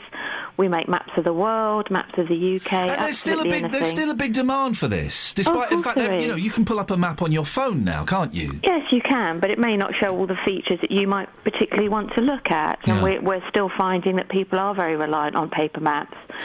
And how do you do it, Louisa? Do you do it from Google Earth, or do you send out cartographers to go and measure stuff? It's all done. We use open data mainly, open source data, so something from the OS or different sources. Or, we're just using different map data that we can find, and we're redrawing it to suit the purpose of the final map, so editing it and, making it the area that's required. Louisa, I appreciate your time this morning. Thank you very much indeed. Louisa Keyworth, Publishing Manager for Maps International. Listen, I salute the superiority of the satellite navigational system in cars. I'm old enough to remember my mum and dad, my dad... Well, my dad would just guess where to go, actually. Dad would just guess. Mum would be the one with the maps and going, right, well, we need to go here and we go here. And she'd write down instructions and I would have to sit there and read them out. Dad would just go, right, I think it's this way. 4 hours later, we'd eventually arrive. He followed his homing signal. Yeah, and that was kind of more fun, I think, really. It's kind of fun. I remember when I first started out as a reporter, we used to use route maps, Route Finder. Do you remember that when it first came out? It gives you sort of a 1 to 10 of instructions of what to do. Yeah, it would print it. So I'd stick it on the visor of my, the flap of the car. Yes. and keep looking at it. But if you miss a step, you're completely lost. It was a rubbish system. Thank goodness for sat-navs, because I haven't got any common sense when it comes to directions. No. I think... I think... that generally, I'm generalising, it's not a statement of 100% fact, that men have got a better homing instinct than women. Do you think, or they just don't admit it when they've been lost and find their way and say, I always knew we were going this way? There's an element of that, and there is an element of I know what I'm doing, and you think, I've got no idea where I am, and I'm hoping I get some kind of clue. But I think men are like homing pigeons. It's like a magnet in the brain. That's how a homing pigeon works, isn't it? Very similar. Why are you smoking that lolly? We've got lollipops here, and I'm just... Oh, I've lost patience with mine and crushed it. Men are better at driving home. Not better at driving. Men are better. I can always find my way home. It's getting there. No, I'm much better at directions than my boyfriend. Well, okay, you're the exception that proves the rule. Thanks. You're welcome. Oh, right, so that's that sorted then. Well, that's that sorted. 08459 455 555 is the telephone number if you want to give us a call. It's a real driving themed show today. Yes. Who's the homing pigeon in your relationship? Me. Oh, what? No, that's the question. Listen, call me now. I need to. I really need to clean out my car. Right. It is full of rubbish at the moment. At the bottom of the passenger footwell in my car, I was looking. There's 4 Ginsters packets. There's half. 4. Nice. You'd think having had one, you go, yeah, there's a reason why I don't have these anymore. Man, they're good stuff. There's half a sandwich. There's a couple of banana skins. There's the Best of Paul McCartney CD, sans case. No idea where the case is. You have no respect, do you? Some 3D glasses. And just a parking ticket. Right. I've got a paddling pool in mine. What? Yep. How do you fit that in? It's closed down. Oh, it's closed down. Yeah, there's no water in it. Okay. And 4 sets of bat and ball and a tent. Under my bed, hello, I've got a number of carrier bags. Just remember the text I sent you. That's fine. Of things I've cleared out from various cars over the years that I've never addressed, sorted out. Throw them in the bin. Well, it's like CDs. In the bin. Post-it notes. In the bin. Really? In the bin. Put it all in the bin and feel better. You don't need them. How long have they been under your bed? Oh, for ages. Throw them in the bin, feel good. Clean it out, sister. Clean your soul. Today, I'm going to have a big clear out of my wardrobe. Oh, yeah, I did that over the weekend. That's cleansing, isn't it? Are you going to start with that shirt? No, don't say that. Whoa. Huh? What? Yeah, probably. I like that shirt. Why don't it's you less wear Chris Evans and Chris Addison. Oh, God. It's more Christine. Right, thanks very much. Well, that shirt's going to get thrown out today. Thanks, Kelly Betts. It's happening. Shall we have a look at the front page of the newspapers? Oh, gosh. The newspapers the last few days, they're all really, really depressing, aren't they? The Times. This is the lightest I can find. Majority of Britons feel threatened by terrorists. Hang on. Majority of Britons feel threatened by terrorists. The vast majority of Britons feel threatened by Islamic terrorism, according to a poll showing a jump in public support for the UK to join airstrikes. Hang on. But but hang on, that statistic tells us nothing. Majority that of Britons... headline makes me a bit frightened, so yeah. One more. 8 out of 10 people think that it poses a domestic threat. These two figures are not related, I don't think. 8 out of 10 people feel that Islamic terrorism poses a domestic threat. That's one. With 40% now wanting the government to launch bombing raids on ISIS. That's a separate... I don't see the connection between the two, and yet they are within the same sentence. And you're right, this story is written to make us be afraid of Islamic terrorism. I'm not... I mean, I'm kind of... I wouldn't want it to happen, but I'm not... I don't feel threatened by it. It's a concern, but I don't walk around braced. The vast majority of... Well, can I ask this question to you, dear listener? You may not be one you go for, but the vast majority of Britons feel threatened by Islamic terrorism. Do you? 08459 455 555. I don't feel threatened by it. I in the back of my head, it's like I'm aware of it. It's ever such a slight concern, but I don't feel threatened. It crosses my mind in certain places. If I go on the tube, it crosses my mind. If I go to an airport, my mind on the tube. Oh yeah, it's at the back of my mind. It crosses my mind. No. That's it. I don't. Wouldn't say I'm frightened. Doesn't cross my mind on the tube. An airport, I think, is probably the safest place you could be. Well, that's what I tell myself. Just stop myself thinking about it. Dear listener, do you feel threatened by Islamic terrorism? I know it's not the kind of question we normally ask on this show, but it's just such a strange headline. I don't quite understand it. And I don't think... Does anyone really feel threatened? 08459 455 555 is the phone number. I was driving in London yesterday, and someone tweeted me this the other day, and I didn't quite understand it until I did the picture I sent you. Yes. I was driving down Regent Street in central London. It was very busy. Ridiculous place to be driving, but I was anyway, and I was stuck behind a bus. And on the back of the bus was an advert for Dacorum Borough Council. But which one of its services? Well, none of... Let me look at... I've got the picture. I've got the advert. And someone tweeted this to me the other day, and I didn't really take it in. I was busy with something else. And I saw it just reminded me. So, delve a bit deeper, discover what there is to enjoy on your doorstep. Dacorum... I can't quite read the thing. looknofurther.co.uk/discover. So it's trying to encourage people out of London to be tourists in Dacorum, is that right? Yeah, and there's a picture of a young girl with a mining helmet on. Oh. Why would Dacorum advertise on the back of a London bus that's driving... It was route number 13, driving through Regent Street? That seems an odd use of money, doesn't it? I wonder how much that cost. We'll ask. Shall we ask? Yeah. Let's ask them, because, hey, I'm guessing that advertising on the back of London buses...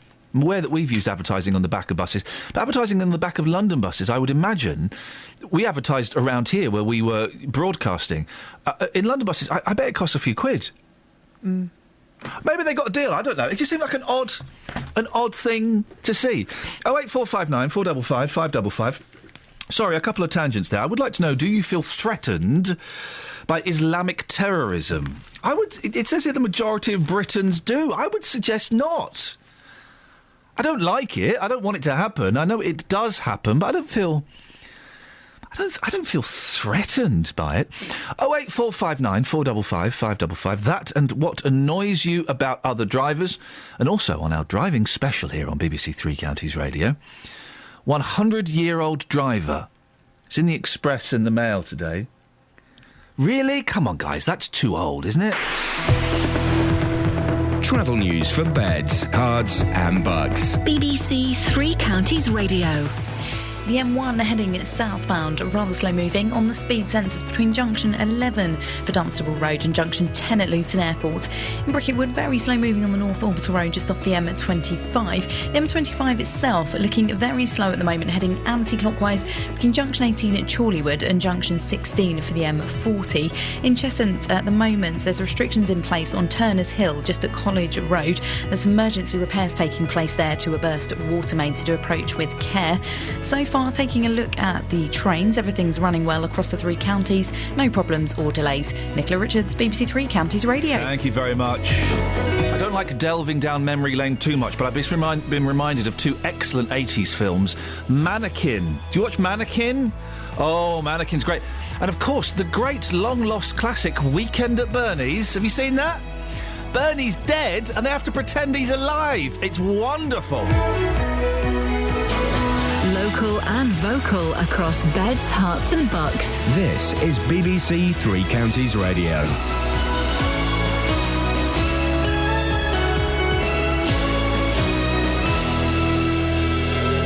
It's 8 o'clock. I'm Jane Killick. The headlines. The RAC calls on politicians to tackle motorist concerns.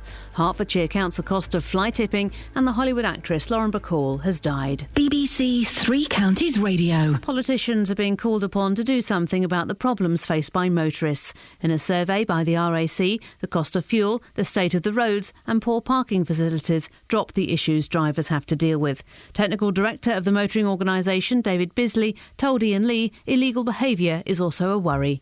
Increasingly, people are expressing concerns to us about the illegal behaviour of the minority of drivers, particularly on things like using handheld phones while driving. Around £500,000 was spent in Hertfordshire last year clearing up fly tipping. There were more than 1,000 incidents dealt with in a Dacorum area alone. Brian Finnerty from the Hertfordshire National Farmers Union says when rubbish is dumped on their land, they're the ones who have to pay to get it removed. We do find that it does vary across the country, but some local authorities are very good at investigating these sorts of incidents. As you can imagine, it's quite time-consuming. You have to do a lot of investigation. But there have been some prosecutions, sadly not enough. It is a big problem in the countryside, affects about 2/3 of our members, and it's a problem they have to deal with. Around a third of head teachers in England are to publish their own league tables, which they say will give parents more information about their schools than that are published by the government. The tables are expected to cover GCSE results as well as the curriculum, class sizes and other information. The centre-left think tank, the IPPR, is warning of a big mismatch between the qualifications young people achieve and the jobs available for them. It's calling for every secondary school to appoint a full-time careers officer.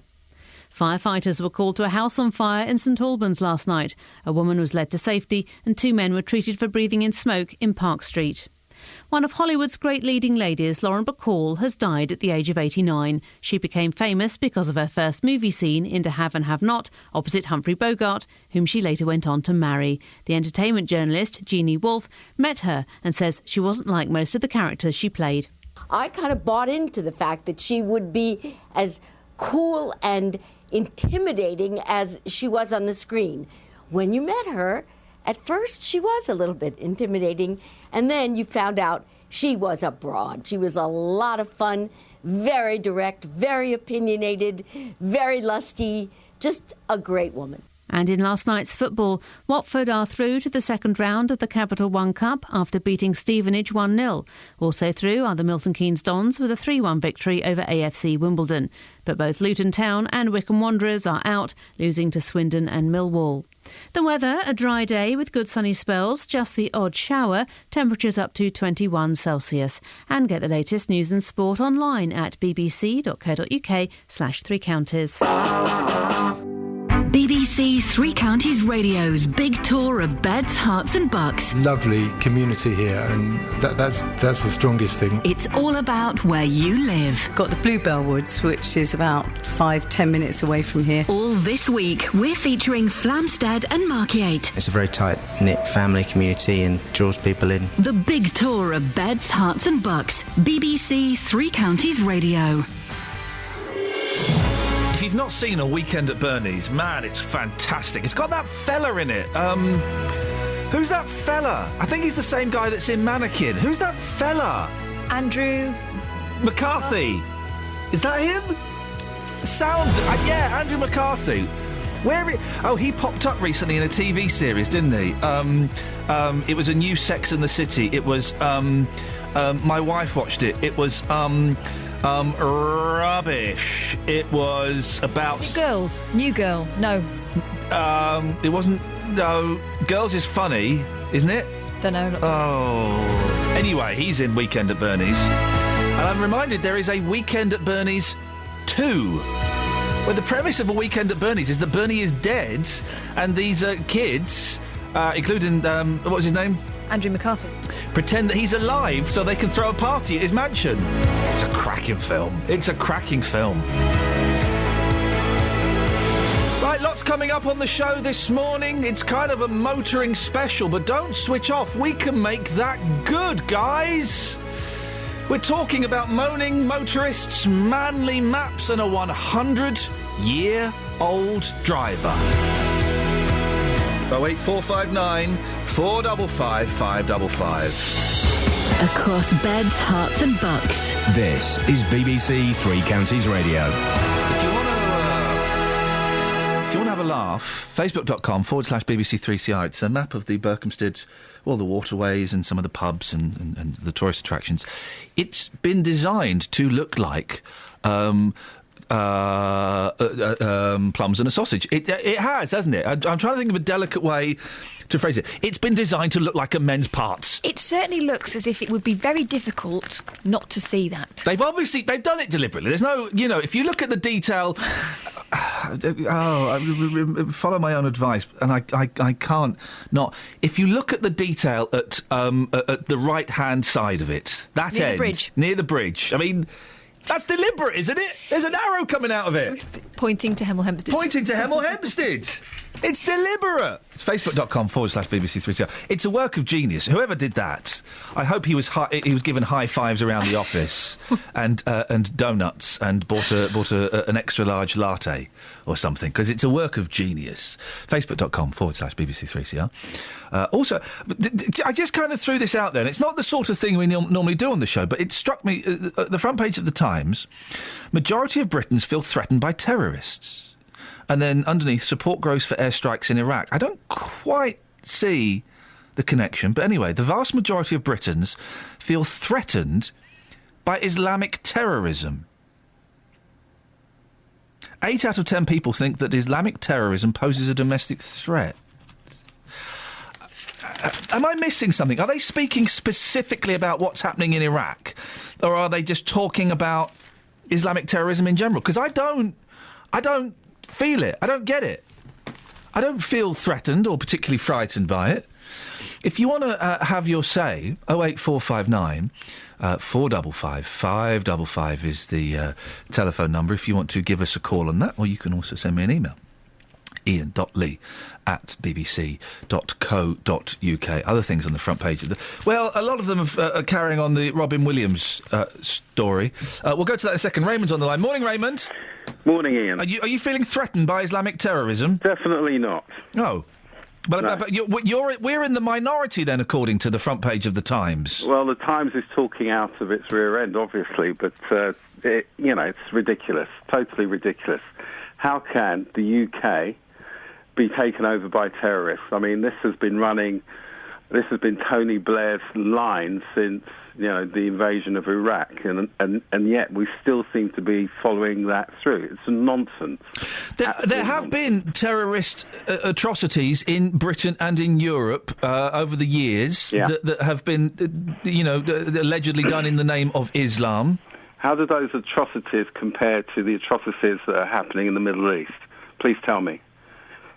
Are we doing a calculation like the Israelis do? One Israeli life against 100 people who follow Muslims. Well, you seem to have just made that comparison yourself by trying to compare what's happening. I don't quite understand your point on comparing, what's happening in this country to what's happening. My point is quite simple, actually. My point is this: is that in terms of terrorism, okay, what the papers and the politicians seem to be doing, they seem to be putting Islam in a corner and saying Islam equates to terrorism. That is not the case. I don't see that from this story. What do you see from this story? I see they're putting Islamic terrorism into a corner, which is different from Islam. Islamic terrorism. Really? You think that they're putting it in such a way? It says here Islamic terrorism. It doesn't say the vast majority of Britons feel threatened by Islam. It says the vast majority of Britons feel threatened by Islamic terrorism. Well, it's rather nuanced then in the way that they've put it, because there are many people across the UK who can't differentiate between Islamic terrorism, quote the Times, as opposed to Islam. Well, those people are idiots then. Well, they may be idiots, but you know what? There are many people in the UK that can't read and write. Some people would say they're idiots. I wouldn't say they're idiots. Well, there you go. So, I don't understand the point you've just made, Raymond. Well, I understand the point. I know I'm sure there are many people out there that understand. Possibly they are. Maybe I'm being stupid this morning. Try and explain the point you've just made. Well, the point I'm just making is that it's quite easy for the Times to conflagrate, put together Islam and Islamic terrorism. Well, the terrorist acts they're referring to are Islamic terrorist acts. Are we sure? Yeah, because that's what it says. Because the Times says it, does it make it real? Does it make it true? Raymond, listen, I'm going to have to go, only because I've got a guest coming up, but no, that's fair enough. I appreciate your time, and maybe we can talk on this again. OK. Thank you, Raymond. 08459 455 555 is the phone number. I could have spoken to Raymond all morning, but I've got a guest on the line, so I need to move on. It would be rude not to. Motorists want more traffic police cracking down on dodgy driving, according to a new campaign by the RAC. They're calling on politicians to address the things that annoy most motorists, and the feeling that roads have become a bit of a free-for-all is right up there. But should we be careful what we wish for? It could mean more of us relying on the services of people like lawyer Nick Freeman, known as Mr. Loophole, an expert at getting people out of hot water with traffic cops. Morning, Nick. Good morning, Ian. Police handing out more fines. Is that the answer, really? I don't think it's the answer. We're talking really about lane hogging and tailgating, which were new offences that were brought in about a year ago. And I must say, I haven't noticed any increase whatsoever. I haven't had a client in the last 12 months who's been prosecuted for tailgating or lane hogging. Yeah, that was a weird one. There was a huge furore at the time. There was, because the lane hoggers are a big bugbear of mine, but I don't know anybody. No one has called in and said they've been done for it. It seems to just be ignored. Well, I see hundreds and hundreds of driving licences every year, and I haven't seen one endorsement reflecting that offence. Of course, there was no need to bring in any new legislation. I think it's totally ineffective. I don't think it's been enforced. I think occasionally we see signs on gantries advising people not to lane hog. I think most people don't even know what lane hogging is, as the Road Traffic Safety Minister, Stephen Hammond, didn't last year on your programme. I think we need to educate motorists. And we do need a high visibility of police on the road to ensure that people drive properly, because our roads are congested. And if nobody used the near side lane, then everyone's forced into the other two lanes and there simply isn't enough place. And the other problem, of course, at the moment is we have stretches of motorway which are subject to a 50-mile-an-hour limit, and the lanes are very narrow. So, of course, you inevitably tailgate and you inevitably lane hog. There's nowhere else to go, and it's particularly dangerous. So it's slightly perverse when the government talk about these two offences and then force us into actually committing them. So there's a whole host of problems surrounding this issue. And mobile phone use, again, another thing, you can get points, you can get a fine, but I bet if people are in their cars now, if they look to their left or their right, the odds are they'll see someone on their mobile phone. Of course they will. First of all, the penalty is nothing like the deterrent it needs to be. If you want to seriously deter people, you need to consider, I'm afraid, imposing a period of disqualification, bearing in mind legal use of a mobile phone has a higher level of distraction than drink driving. And, of course, there are literally no police on the roads. We're relying on robotic policing, cameras everywhere, so they don't pick up these sort of offences. All they'll pick up is if you're going too quickly. And we need a police interaction with the public on the roads, and we need mass education, because I think most people now, a lot of people really just don't know how to drive. They don't understand that the middle lane is for overtaking, and when you come up behind someone and you flash them and indicate, they don't understand what you're talking about, and they get upset and they get intimidated. So you have to be very careful how you deal with them. Are the RAC, why are they doing this? Are they doing it just for a little bit of publicity, or do you think that their intention to help is genuine and true? No, I don't think. I think they're absolutely right to highlight this issue. Yeah. The government a year ago said, we're going to do this, we're going to do that. This government pays lip service to most of the problems in this country, including terrorism, as your last caller was dealing with. It doesn't actually do anything about it. You'll have a headline in a newspaper, this is what we're going to do. But when you look at the minutiae, as for these road traffic provisions, the legislation is already there. We have an offence, for example, of driving without reasonable consideration for other road users. That deals with lane hogging. No one is ever prosecuted for it. Why not? Why do we need new legislation? And that legislation carries between 3 and 9 points and a period of disqualification. And what the government has said is, I tell you what, we'll give you 3 points and £100 fine. So it's decriminalising it and it's not enforcing it. How does that work? Is it just down to education? Surely most people know that driving in the middle lane at 65 miles an hour is a ridiculous thing to do. Yet they still do it. You'd like to think so. Well, you'd like to think so. As you say, many motorists might not be too bright. I'm sure that's not the case. I really believe now, we of course have many people from overseas living in this country. They have different driving tests. They've been brought up in a different way, and they genuinely don't understand what you're talking about. And unfortunately, the fact is, and it's been going on for a long time, people sit in that middle lane at 65, 70 miles an hour. They might even sit in the outside lane at 65, 70 miles an hour, and the other two lanes might be clear, and they will not move over. And then what does somebody do? Does he go along the near side? Does he go along the middle lane? Of course, he then runs the risk of being prosecuted for dangerous driving. Nick, nice to talk to you, thank you. That's lawyer Nick Freeman, known as Mr. Loophole. Give us your irritations, please, when it comes to other drivers. Middle lane hoggers. I'll see it on the way home today. I see it when I'm coming in at 4:15, 4:30 in the morning. For goodness sakes. 08459 455 555. BBC Three Counties Radio. Let's get the travel. Travel news for beds, cards and bugs. BBC Three Counties Radio. In Roxton, rather slow moving on the Great North Road, just at the Black Cat roundabout. The M1's looking very heavy on the speed sensors between junction 10 for Luton Airport and junction 9 at Redbourne. The M25 heading anti-clockwise, very slow moving between junction 28 for the Brook Street roundabout and junction 24 for Potter's Bar. And in Cheshunt, there's a burst water main at the moment on Turner's Hill, just at College Road. Some recovery works now taking place. And taking a look at the M25, also slow between junction 18 at Chorleywood and junction 16 for the M40. Looking at the departure boards for the trains, everything's running well across the three counties. Nicola Richards, BBC Three Counties Radio. Thank you, Nicola. 8:16. It's Wednesday, the 13th of August. I'm Iain Lee. These are your headlines on BBC Three Counties Radio. The RAC is calling on politicians to do something about issues like the cost of fuel and the state of the roads. Fly tipping in Hertfordshire is costing £500,000 a year to clear up. And in football, the Capital One Cup. In the Capital One Cup, there were victories for Watford and the MK Dons, but Stevenage, Luton and Wickham are out of the competition. BBC Three Counties Radio.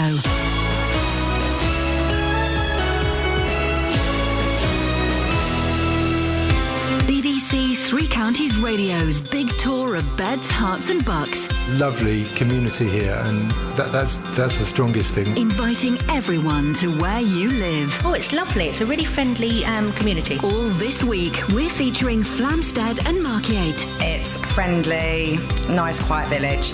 Great place to bring up your children. Never walk out the door without seeing people that you know and saying hi. If you've got a story everyone should hear about, let us tell them about it. Got the Bluebell Woods, which is about 5-10 minutes away from here. You can get a Queen's counsellor talking to a plumber on exactly the same level. Friendly, because everyone kind of knows each other, because it's really small. The big tour of beds, hearts and bucks from BBC Three Counties Radio. He's here. What is that about? I don't get it. What's it for? If you do this for another 3 minutes, we can release this as a record. It's JVS Blues. Yes. It's just one of the Kinks tweeted me today, and I got very excited. So Did you? I'm in a kinky kind of mood. Oh, right, okay. Yes, I'm in a kinky kind of mood. I liked your shirt today. Thank you. You know, we were discussing the other day that you're good with checks. Yes. Well, I think actually flowers. And poles. Flowery top. This is a little bit... Listen, I bought this for a TV job. It turned out it didn't work on television. It strobed. Yes, too much. It's too much. And I wouldn't normally... I bought it with another person's dollar. I wouldn't normally wear it. It was the only thing that was ironed. It makes me feel a little Stuart McConey stroke Chris Evans. Oh, yes, so it is a little bit. I'm not convinced. I feel slightly uncomfortable. Slash my nan. Now, that's nice. Now, that I quite like. I can have that. Kelly's open-mouthed in the other studio. studio. Was a great picture on Twitter, posted by Kim Kardashian, who I don't really know what she is. She's got the most enormous bottom. Good for her. And it's fair play. It was kind of a self-awareness. It was a picture of her in a floral outfit, and also a picture of Mrs. Doubtfire. In a very, very similar outfit, and it was something like, I think I carry this off better. Rest in peace, Robin Williams. I thought that was a nice little, yes, a nice little bizarre twist. So this shirt is actually this is my tribute, your tribute to Robin Williams. To Robin Williams, as Mrs. Doubtfire. I've not seen Mrs. Doubtfire. Have you not seen it? No, it's a wonderful film. Yeah, there's a few I'm going to have to check out, I think, now. Yes, a few Robin Williams films I shall have to check out. That one's a good one. Yeah. Oh, there's some rubbish. Let's there's a little bit of hagiography going on yesterday. Flubber, Jumanji, and some other, RV. There are some rubbish films. The later ones, I think, as we're perhaps learning, were done for the money. But there's some brilliant stuff. Yes. The World According to Garp. There's a film, one of his early ones. I haven't seen that. And Popeye. I love Popeye. No one else likes it. I think it's... I've not seen that either. I haven't seen a lot of things. You don't really see things, do you? Popular culture and me don't really mix. No, never mind. I get bored of films. Really? I fall asleep. Wow. But Mrs. Doubtfire was excellent. I can imagine you having a couple of episodes of Keeping Up Appearances as like B-movies. Yes. And then Mrs. Doubtfire is the main feature. Yes, that's that. Now the night's rocking. While tucking into a big bargain family bucket of KFC. I've never been in a KFC. Oh, that surprises me. I've never in my entire life had a KFC. Go and have a family bucket. Treat yourself. What's on your show this morning? Coming up on the big phone in this morning, does Britain have a moral obligation to send troops to Iraq? One of Britain's most respected commanders has compared the massacre in Iraq with the genocides carried out by dictators like Joseph Stalin, and he says that we have a moral obligation to intervene. Colonel Tim Collins says British politicians have left for lunch, and he's urged David Cameron to recall Parliament. In an interview with The Telegraph today, Colonel Collins warns that ancient civilisations will be extinguished unless Britain joins airstrikes, provides arms to the Kurds and puts troops on the ground to train the army. A Comrades poll has found that whilst some British people support airstrikes, most were against putting boots on the ground. But where do you stand? I want you to pick up that phone this morning and let me know. When we first talked about this at the end of last week, it was all just kind of kicking off, wasn't it? Yeah. We've now had several days to digest this news and to see exactly what's going on. And it would appear that the help that is necessary is far greater than was first anticipated. You know, Yes. The Americans are talking about doing far more than they were last week. So is it now time for us to get involved as well? Do you think Britain has a moral obligation to send troops to Iraq? One of the points that was coming out when we first talked about this last week was that ultimately we started it. Yep. Some people were saying we invaded Iraq, we destabilised the country in an effort to remove Saddam Hussein. What we've done is we've now left the country very weak, and that's why it's all happening. So we have a moral obligation to those people in Iraq who don't want to be killed or beheaded or chased from their houses. They're being crucified and children are being, excuse me, cut in half. It is absolutely it's horrendous. It's evil what's going on. And if people feel that we in some way are to blame for it, for destabilising the country, then do we have a moral obligation? Not just to sit back and say, oh, no, we don't get involved in war anymore. We don't do anything like that. We you know, that was back in the bad old days under Tony Blair, but now we don't get involved in wars. Or do we have a moral obligation to go over there and help those people? Your views on the big phone in this morning from 9. Does Britain have a moral obligation to send troops to Iraq? Call me 08459 455 555. Across beds, hearts and bucks. This is Iain Lee. BBC Three Counties Radio.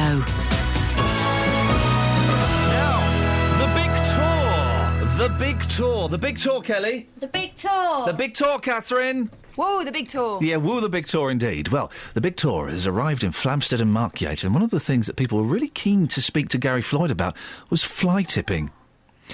Apparently, the country lanes in the area have become a dumping ground for all sorts over the years, and the problem seems to be getting worse. So much so that one farmer, Bill Barr, has installed CCTV cameras in a bid to catch the culprits. He wants people to be more careful who they trust to get rid of their junk. When they employ somebody to remove their rubbish, make sure that they have a waste licence, because that will hopefully get rid of the rogues that are doing this tipping. And don't just think, oh, well, I've given them £100, my rubbish is gone, the job's finished. Because if we find the evidence that comes back to you, the householder, you're the one responsible. The other really annoying thing is when they tip in our gateways, and it's normally asbestos or tyres, then I, as the farmer, as the landowner, is responsible.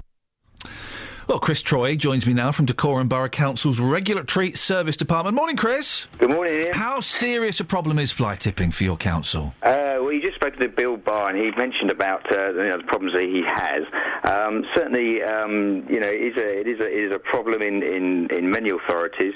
I don't think Dacorum is any more unique than anywhere else. But certainly, we do get a number of fly tipping incidents. I think you mentioned earlier, thousands a year. But we need to differentiate between maybe small bags of rubbish and what we would call actual fly tipping, which is obviously house clear out and that type of rubbish. It must be very frustrating because you've got to pay to go and clear it all up when it's done on council land. That's right, and I heard him mention about the types of stuff that you might get in waste, and asbestos is a problem, for example, and other hazardous waste.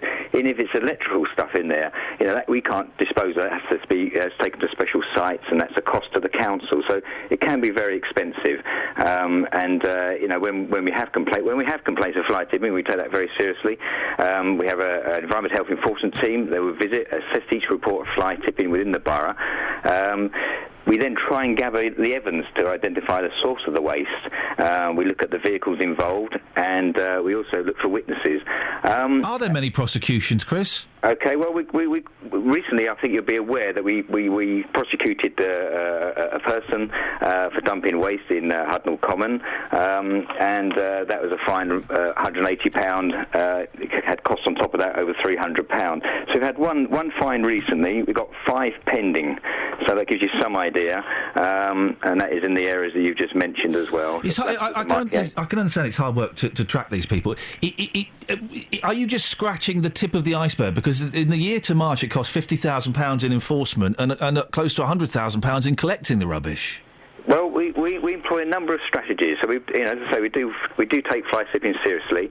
I mean, one of the key things for us is also, we have various approaches to this, because it can be an educational approach as well. We need to educate householders, as I think Bill Barr mentioned. Yeah.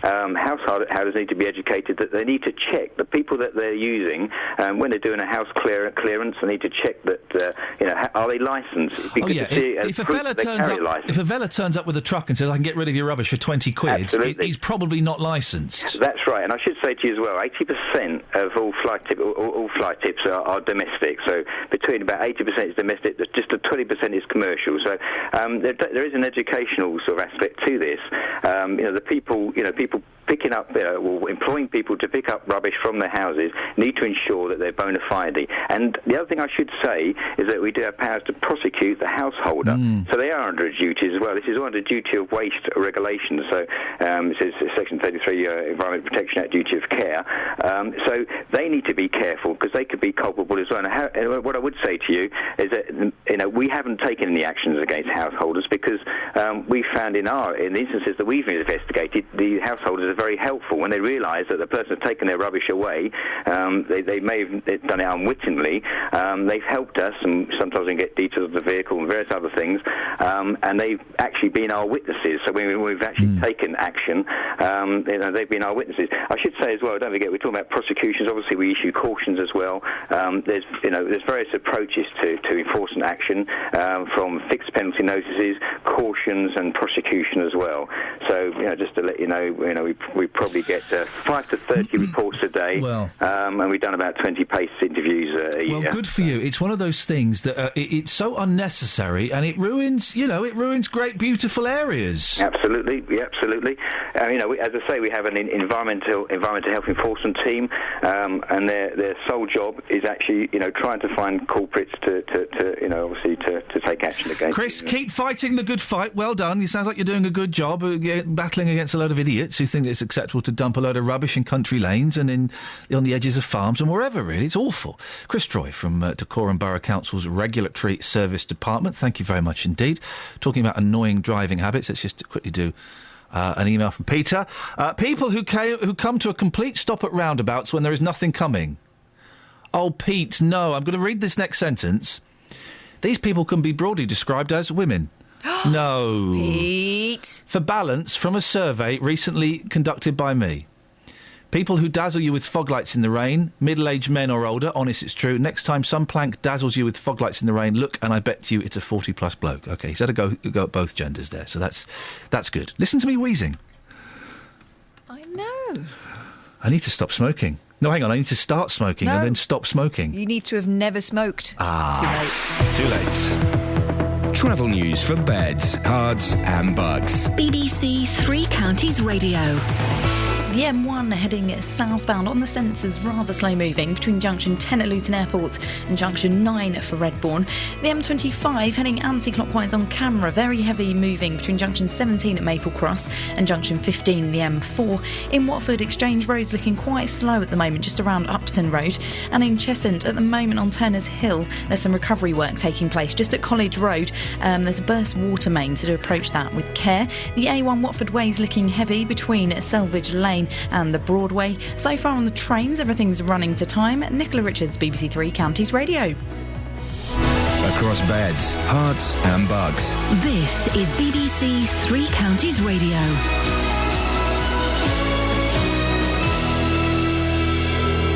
It's 8:30. I'm Jane Killick. The RAC is calling on political parties of all hues to address what it calls the motorist agenda. Among the concerns are the cost of fuel and the state of the roads. Around £500,000 was spent in Hertfordshire last year clearing up fly tipping. There were more than 1,000 incidents dealt with in the Dacorum area alone. The actress Lauren Bacall has died at the age of 89. She was best known for her roles opposite Humphrey Bogart. He went on to marry her. The weather, bright or sunny spells and the odd shower. On to sport, and in football, Watford are through to the second round of the Capital One Cup after beating Stevenage 1-0 last night. Lloyd Dyer scored the goal. Goalkeeping coach Alec Chamberlain was pleased with his side's performance. It was nice to see some of the other lads come in and, have a chance. And, half-time we were disappointed, obviously, that we'd let the game slip away a little bit. But certainly the second half, I think the lads stepped up again. Milton Keynes Dons are also through after they beat AFC Wimbledon 3-1. Carl McFadzean, Daniel Powell and Benik Afobe scored the Dons' goals. Manager Carl Robinson felt his players were focused. I didn't want it to be a sort of a crash-bang wallop affair. I wanted it to be, I said to the players, my message at half-time again was, play with your heads, not your heart. I know your heart's in it, I know you care, but play with your heads and try and play in the way that you want to play, and hopefully that'll be standing in good stead. Luton Town were knocked out of the Capital One Cup after losing 2-1 at home to Swindon. Luke Rooney was sent off in the second half for diving. Manager John Still was pleased with the new formation. No, we've learnt a little bit today about how to play the system, and we'll keep working on it. It's not one that we'll play regular, but there will be games when we need to play it, so I just want to make sure that we're up to speed with it. Wycombe Wanderers were also knocked out. They lost 1-0 away at Millwall. Manager Gareth Ainsworth felt his side caused problems. Although they went to 10 men, I still thought we kept the pressure on, we kept the bar high, we did what's asked of us in training, and we played some great stuff as well. So the signs are all there, and the bar that they've set, the standards they've set, I want them to keep, and I want them to keep them all season, to stay far away from anything that happened last year to come back and haunt us. BBC Three Counties News and Sport. The next bulletin is at 9. On FM, AM, online and digital radio. This is Iain Lee. On BBC Three Counties Radio. 08459 455 555 is the telephone number if you want to give us a call. This morning we're talking... Well, it's kind of a driving special, really. We're talking about bad drivers. We're talking about annoying driving habits, things that get on your wick. We're also asking... It's not a kind of question we normally ask on this show, but we got a good call out of it from Raymond. Front page of the Times, majority of Britons feel threatened by terrorists. The vast majority of Britons feel threatened by Islamic terrorism, according to a poll showing a jump in public support for the UK to join airstrikes. The vast majority of Britons feel threatened by Islamic terrorism. Do you? Do you feel threatened by Islamic terrorism? Threatened by it? I mean, I'm aware of it. I wouldn't like it to happen. I don't feel threatened, but I feel pretty safe. I feel in this country we're the safest we've been for a while. Am I naive to think that? 08459 455 555 is the telephone number if you want to give us a call. Well, we're joined on the line now by Gary Sanderson. Good morning, Gary. Good morning to you. For those who don't know who you are, you're the East of England Ambulance Paramedic and Press Officer, and you come on the show whenever we ask you to come on. If there's a story, good or indeed bad, you come on and let us know what's going on, don't you? That's correct, yep. What's going on with you, Gary? You're quitting? Yes, today is my last shift ever after 31 years continuous NHS service. You lightweight, Gary! You coward! It's going to be an emotional day, but 31 years hanging up the stethoscope and the camera. It's quite a remarkable achievement. So you've been doing this for 30 years, and listen, you're one of the good guys, and we know that you get in touch with us if there's a big accident on the motorway or something, and you let us know what's going on, and you always keep us informed. So why are you after 30 years are you hanging up your jacket? I always said when I started that. The NHS that I wanted to go when I was 50 years old. I've done my time. I've been, my eyes have seen and done everything in this job. I bet, it's been absolutely amazing. It's opened lots of doors to me, and it's memories I'll never forget. It's been totally amazing. So what? Hang on. What are you going to do? Are you going to sit at home watching Jeremy Kyle, or have you got things planned? My wife's got lots of things planned for me. You know, I'm still going to be out and about. You know, popping in to see the crews. It's going to be very weird today doing my last 999 call, I must admit. Yeah. But you know, I want to thank the public that I've served over the years. My colleagues in operations control, volunteers, the support staff have been brilliant, absolutely amazing. So, but you've not got another gig lined up or anything. You are you're retiring. I am retiring. Wow. Yes. How are you going to cope with that? Is that not going to be?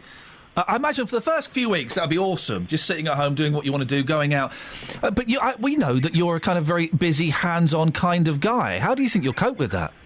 That's going to be the hard part. You know, next week I'll be sitting at home and there'll be a major incident somewhere, and I think, you know, I should be there. That's what I do. But unfortunately, I won't be. You know, someone else will have to take the reign now. Well, listen, Gary, I'm sure anybody you want to thank or say goodbye to or anything? Well, I just want to thank your team. You know, you've been amazing support over the years. The public, you know, the communities, you know, they've been brilliant. You know, I've seen some bad times and seen some really good times. So, I just thank everyone that I've met over my career. It's been amazing. Gary, listen, we appreciate all the help that you've offered us over the time, and I wish you the very best of luck with the future. Thank you very much, Ian. Cheers, mate. Thank you very much indeed. Well, there you go. That's one of the good guys stepping down. Retiring at 50. Do you know what? I'd be up for a bit of that. I would. How am I now? 41. I'd happily retire at 43. Seriously, if I could, I'd retire next week if I could. I've got a week off, but that's not necessarily retiring. Although I will enjoy it. I'm going to be sitting at home doing nothing for a week, watching videos, playing Xbox, reading books, and dozing whenever I want to. That's what I'm doing next week, guys. And I think I could do that for the next 40 years, quite happily, and get away with it. I think I could. 08459 455 555 is the telephone number if you want to give us a call. We're talking about old drivers as well. Brian's in High Wycombe. Morning, Brian. Morning. Yeah, now, you're an 80-year-old driver. Yeah. You any good? Well, I'm confident. I've driven 500,000 miles and... Gosh, you must be tired. Pardon? You must be tired. It's a joke, don't worry. Yeah, that was a small one, not this this big. weekend. Yes. No, I just drove down to Weston-super-Mare and there was only one case really of road hogging, which put me in a quandary because I was... the inside lane was clear. Yes. So I was driving along and came alongside.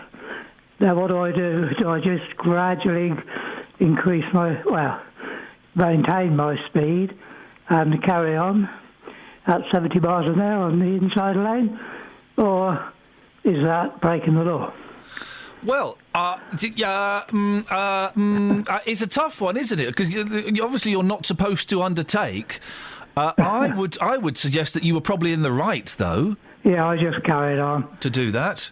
I just carried on, and I said to my wife, we do share the driving, by the way, although... How old is there she? wasn't much opportunity. She's 7 years younger than me. Oh, naughty, Brian. Cheeky. But, yeah, but driving, there wasn't much opportunity of coming off the motorway. I just kept on driving. It was 4 hours, which was 2 hours really. I would, I feel that's long enough for me. Yeah.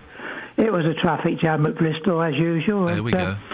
Yeah, but do you feel safe driving, Brian? Are your reflexes, your responses, is your eyesight as good as when you were 23? Oh, yeah, I haven't been checked. I've got glasses, but it's marginal whether I need them or not for short sight or... And your reflexes, if a squirrel or... This happened to me the other morning. I was driving in, leaving my house, 4:15 in the morning. A hedgehog ran out in front of me. I did an emergency stop. I love an emergency stop. Could you do an emergency stop if a hedgehog ran out in front of you? Well, when I did my test, I almost put the inspector through the window, but I can. I drive accordingly. And, yes, in answer to you, I let my grandson drive sometimes, and I criticise him for driving too fast in residential streets. Good for you. But I feel very confident with him. He's a relatively new driver, but his reaction, I wouldn't drive the way he drives. I drive accordingly but safely. And the one thing, really this is the point, that worries me on a motorway is how does one possibly keep to a safe driving speed at 70 miles an hour, 2 chevrons apart? Ah, yes, the chevrons. The old... Right, listen, I'm going to move on, but thank you very much for that. One of the weird things... Is this a bloke thing, Catherine? I think it's I think it's a middle-aged man thing. Yeah. I remember my dad and my uncles doing this when I was a kid, and I do it a bit now. When you go and visit someone, the bloke says to the bloke, "What was the journey like?" It was all right. The M25 was a little bit packed up, but once we got from there onto the M40, it kind of cleared up a bit. Although the roundabout just around the corner, and they go into great detail, just as it was being done there, Brian was doing there. They go into great detail about the traffic. Yeah. It's the male version of, have you lost weight? Is it that? I right. think it is. I think it's an opening to a longer conversation about something more meaningful. Which way did you come? Well, normally we would go M4, M25, but we didn't today. We thought we'd try something different. It's a weird... Who cares, man? We got here. What are we doing? Where's the food? That's what the conversation should be. Phil's in Windsor. Morning, Phil. Morning, Ian. How you doing? I'm all right, thank you. Good. How's Windsor this morning? It's lovely, bright and sunny. Beautiful. Whereabouts in Windsor are you? I know Windsor very, very well. I used to go to college there. I live quite near the boys' school. Oh, OK. Yeah. Oh, well, you live in the nice bit. Yeah, it can be, sometimes. Yeah, good for you. All right, Phil, what have you got? So, I love it when you come up with a motoring-themed show, because I can come on and have a rant. You can come on and have a rant any time you want about cars, fella. Any time. Go on.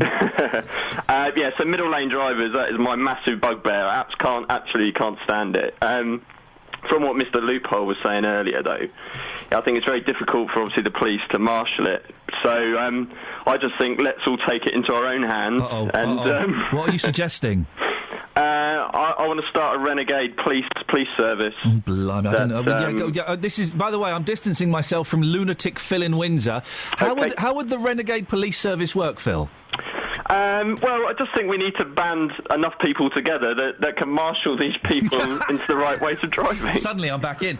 But what would you do? Listen, it sounds a great idea. In the middle lane hoggers, man alive, they get on my nerves. But how are you going to do it? Well, I have some techniques I use at the moment, which is probably if the police were around, probably wouldn't be too happy. But it's usually some heavy indicator use. My next idea is to sellotape an iPad to a rear window that says "Move over, you silly driver," or words to that effect. Words to that effect. You can get those signs, can't you, that go on the back of cars? You can type a message. I do this morning, and I do this quite a lot. There's a middle lane hogger. I will go in front of them. I will overtake safely, and I will then put on my indicators to say, "Come on, fella, move over." Yeah. But they just don't. They don't realise they're doing anything wrong. No, they don't. Or I put the window down and do the old sort of thumb over the move over sort of sign. Are you sure that's the only sign you're doing with your hand? Yes, exactly. Good. Yeah. Phil, why are you listening to us and not the excellent BBC Berkshire? It's mainly because of you, actually. I'm going to rub your ego a little bit. Yeah, I need it, brother. I need it. Phil, listen. No, I've followed LBC and all your previous ones, and always found it very funny. So, Phil, listen, I'm glad you found me here. I have no idea what other radio stations he was talking about there. I've only ever worked here. You're the first radio station I've ever worked with. Honest. I'm starting to feel a bit used. You should do. Oh, look, on these name cups, you can pull the plastic off. No, don't do that. Oh, why would you do that? Because it says Owen on there. Yeah, but that's funny. It's the closest I could get to your name. Well, but, I mean... Mine's Caitlin. Mine's Kaylee. Mine's come off. You want to see Justin's? What is it? Austin. Travel news for beds, cards and bugs. BBC Three Counties Radio. Rather slow moving at the moment on the Great North Road, heading southbound at the Black Hat roundabouts. On the speed sensors, the M1's looking rather heavy moving between junction 10 for Luton Airport and junction 9 at Redbourne. Taking a look so far at the M25, heading anti-clockwise on camera, very slow moving between junction 17 at Maple Cross and junction 16 the M40. Taking a look at the A1 Watford Way, that's looking heavy as well on camera between Apex Corner and Mill Hill Circus. And in Cheshunt at the moment, there's some emergency repairs taking place to a burst water main on Turner's Hill just at College Road, so to approach that with care. On the trains, everything's running to time. Nicola Richards, BBC Three Counties Radio. Thank you very much. Right, it is 8:45. It's Wednesday, the 13th of August. I'm Iain Lee. These are your headlines on BBC Three Counties Radio. The RAC says politicians should tackle motorists' bugbears like the cost of fuel and the state of the roads. The cost of clearing up illegally dumped rubbish in Hertfordshire reached £500,000 last year. And in football, victories for Watford in the MK Dons take them through to the next round of the Capital One Cup, but Stevenage, Luton and Wickham are out. Let's get the weather. Here's Kate. Beds, Herts and Bucks weather. BBC Three Counties Radio. A bright start for many of us this morning. Some sunshine as well, but it is feeling quite fresh. Temperatures dropped down fairly low last night at around 11, 12 Celsius.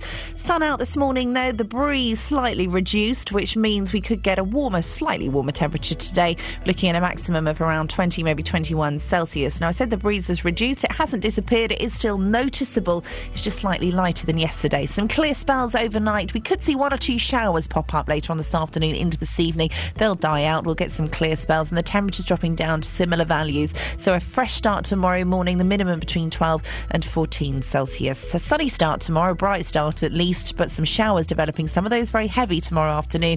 Could be thundery with a bit of hail mixed in there as well. That's your forecast.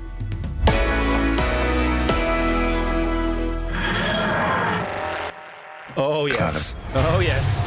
Hang on. We're having that again. We'll start that from the beginning. I didn't see that was coming up. We're going to enjoy every second of this bad boy. You ready? Go on. Okay, here we go. No talking. Shh. No. That's correct, yeah. Oh, tell Kelly to be quieter. Kelly. Shh. We're going to play the Doctor Who trail now. You ready? Play what? The Doctor Who trail. Oh, okay, yeah, go. No talking. Here we go. Clara, tell me. My good man. I don't know. Do I? The new Doctor lands August 23rd on BBC One and BBC One HD. They changed his name? Sorry? Dr. Lands? No, Doctor Who. Doctor Who's not his name. No one knows his name. No, he's just the Doctor. No, he says the new Dr. Lands. Yeah, the other thing... Oh, shh. Love that again. Oh, yeah. Clara, tell me. My good man. I don't know. Do I? The new Doctor lands See? August 23rd on BBC One and BBC One HD. We should... I wonder if they'll change the branding with that. When did Doctor Who get all pouty and... Oh, it's going to be so good. It's an old Doctor Who, although he's the same age as William Hartnell. Has he got a young companion? Yeah, of course he has. They're not having it away. There's none of that. I don't like the fact they've sexualised the Doctor. No, we should do tomorrow. We should do a phone-in on sounds. There is no sound more evocative of travelling through time and space than this. What a great noise. That was a piano wire, wasn't it? It's a piano wire being scraped with a key, played slowed down, I think, a little bit. That is awesome. We'll do a phone-in on sounds. I don't know what the question will be, but it just means I can play this a lot. It's the what's your favourite noise phone-in? What? Catherine, you're good. I missed you when we pretended we'd fallen out. Oh, yes. Yeah, we'll do what's your favourite noise phone-in tomorrow. If you could record them today, yeah. You can play them down the phone to us. They won't. They won't. Someone will. We'll send Danny out. Danny! Hello. We're going to send you out tomorrow to ask people what your favourite noise is. And then get them to make the noise. Oh, she's good! Yes, that's exactly what you're going to do. Boom. What's your favourite noise? Put you on the spot. The glugging of a bottle of wine, maybe? You boozy so-and-so. It's too early for that, really, isn't it? Oh, well, listen, hey, guys, it's 9:00 p.m. somewhere in the world, isn't it? Catherine's got her hand up. My favourite noise is laughter. That's laughter. Oh, gee, you make me... babies laugh best. Oh. But anyone's generally... No. My favourite laugh... That's beautiful, thank you. My favourite laugh is when you get like a TV programme and there's a live audience, but there's obviously someone enjoying it a little bit more than everybody else. There's quite a few episodes of Monty Python where there's like a woman in the audience who's having a whale of a time. And when you're listening to it, especially if it's canned laughter, yeah. You think, who's doing that? Yeah. And that's all you hear. You don't hear the joke anymore. You just wait for that woman again. I love it. Anyway, Danny, listen, the reason we've got you on, too old to drive. There is a gentleman in the papers, he's 100 years old. He's not the oldest, Danny! No, he There's isn't. a 102-year-old person. Yes, and if we listen to my little clip of people that I spoke to, Yes. there's one even older than that. What, you're joking? Well, it wasn't the lady herself. OK, but, let's have a little listen. No, not at all. I think if you're still in your senses and you're still able to drive, that's fine. Iain suggested over 70 you should have an annual retest. Does that sound like a good idea to you? Yeah, I think so. Just to be on the safe side that everyone else is safe on the road. But yeah, I don't think no problem with it. Do you think 100 is too old to drive? I think so, yeah. Why do you think so? Well, I think because everything is failing, eyesight and everything, and reflexes, so yeah, definitely. One of the suggestions has been that people that are getting on a bit, it should be their son or daughter's decision to stop them driving. Do you think that should be the case? It should be their decision, not a son and daughter's decision. No, because I know a woman is driving, she's 104 and she's okay. She's her health and everything, she's okay. Do you think that maybe past the age of 70 there should be annual retests? Well, no, if they're okay, they're healthy and everything else, there shouldn't be, no. And what about if a son or daughter is worried about their mum or dad, that they're perhaps not... Oh, that was me. Hang on. Oh, Danny. Danny? Yes. No, that was me. Hang on a minute. Right. Oh, blimey. Right. I was skip. Oh, flip. Hang on a minute. worry about it. No, don't worry. I can skip. No, not at all. Right, hang on. I can skip. We're going to fast forward? Yeah. That's fine. Hang on. I'm fast forwarding. Iain suggested But over at the 70 same you should speed have that an you're annual playing. retest. Does that sound like Hey, a good listen, idea John, let's listen to it again. It was Yeah, so I good. think so. Just to be on the safe side that everyone else is safe on the road. But yeah, I don't think no problem with it. Do you think 100 is too old to drive? I think so, yeah. Why do you think so? Well, I think because everything is failing, eyesight and everything, and reflexes, so yeah, definitely. One of the suggestions has been that people that are getting on a bit, it should be their son or daughter's decision to stop them driving. Do you think that should be the case? It should be their decision, not a son and daughter's decision. No, because I know a woman is driving, she's 104 and she's okay. She's her health and everything, she's okay. Do you think that maybe past the age of 70 there should be annual retests? Well, no, if they're okay, they're healthy and everything else, there shouldn't be, no. And what about if a son or daughter is worried about their mum or dad, that they're perhaps not completely with it? Do you think it should be the son or daughter's choice to take that person off the road? Yeah, that's it, yeah, it should be their choice, yeah. Well, Danny, I'm glad we got to hear it into its conclusion in the end. I do apologise. Wowzers. Yeah, well, I know. Danny, thank you. We'll speak to you tomorrow and we'll get people's favourite noises. Thank you very much indeed. Jenny's in Milton Keynes. Morning, Jenny. Good morning, Iain. What you got for us, boss? That trail that you've just played, Doctor Who. Oh, yeah. The voice sounds like Scoins. Really? Yeah, definitely. Hang on a second. Let's refresh ourselves as to the wonderful dulcet tones of Paul Scoins. Oh, hang on. What? No, I've completely... What's going on with the computer? Oh, now, there's a word I don't understand. I hear it every day from my old man. Right, that's Paul Scoins. This is Doctor Who. Clara, tell me, my good man. I don't know. It does a bit, Jenny. It does. It does. I know. The new Doctor lands August 23rd on BBC One and BBC One HD. That would explain a lot. You better have a chat with him. He's bigger on the inside than he is on the outside as well, I think, or something. Jenny, are you a Doctor Who fan? Well, come on. I did used to be, but I don't bother with television much these days. Do you know what? I don't watch much telly. No. I hardly watch it. I seem to spend a lot of time watching CBeebies with the kids. Not a lot of time, a bit, but I don't really watch. No. I tried to watch a programme last night because the family are away.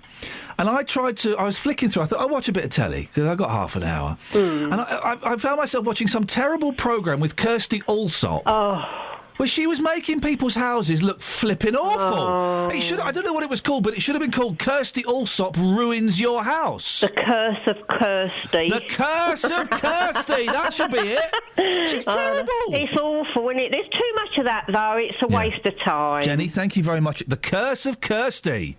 Good name for a show. Thank you, Jenny. It was rubbish. I watched Bake Off for the first time last week. Oh, yeah. Turns out watching people make cakes... Ugh. It's quite entertaining. Why? Because they're all characters, right? And it's a bit like the same reason why you'd watch Come Dine With Me. It's not really about the cooking. If I wanted to watch characters, I'd watch Coronation Street. No, but... If I wanted to watch characters, I'd watch Little Britain. No, I don't see Never seen Little Britain. Right, well... I've seen one. I've seen one bit of Little Britain. I saw one where George Dawes was Mr. T. And I saw another one where there was a fella in a wheelchair and David Walliams had a lisp and they went to the swimming pool. Yes. And David Walliams was talking to the lifeguard and then it turns out the fella in the wheelchair, he can swim. Yeah. And he went for a swim. Yeah, he did different things every week. Wow, every week? Yeah. Gosh. It was, it was funny then. Okay. I'm not going to knock it because they made something. No, good for them. Good for them. I'm just saying. That's all I've. But I don't really watch TV. But this Curse of Kirsty last night was awful. Basically, going to rich people's houses and ruining them. Why would you do that? It's always funny when it's rich people's houses, though, isn't it? Yeah, that'll learn them, won't it? Why else would you watch Grand Designs? I don't watch that. Suki and Roger are making a house completely out of wool. I don't think it's a very good idea, Suki and Roger. We're going to spend loads of money on it anyway. Yeah. Let's watch them for an hour while they make a house that shrinks. The queen of those kind of shows was the pregnant lady. She's not always pregnant. She is always pregnant. Yeah, actually she is. Sarah Beanie. Sarah Beanie. Oh, Sarah Beanie.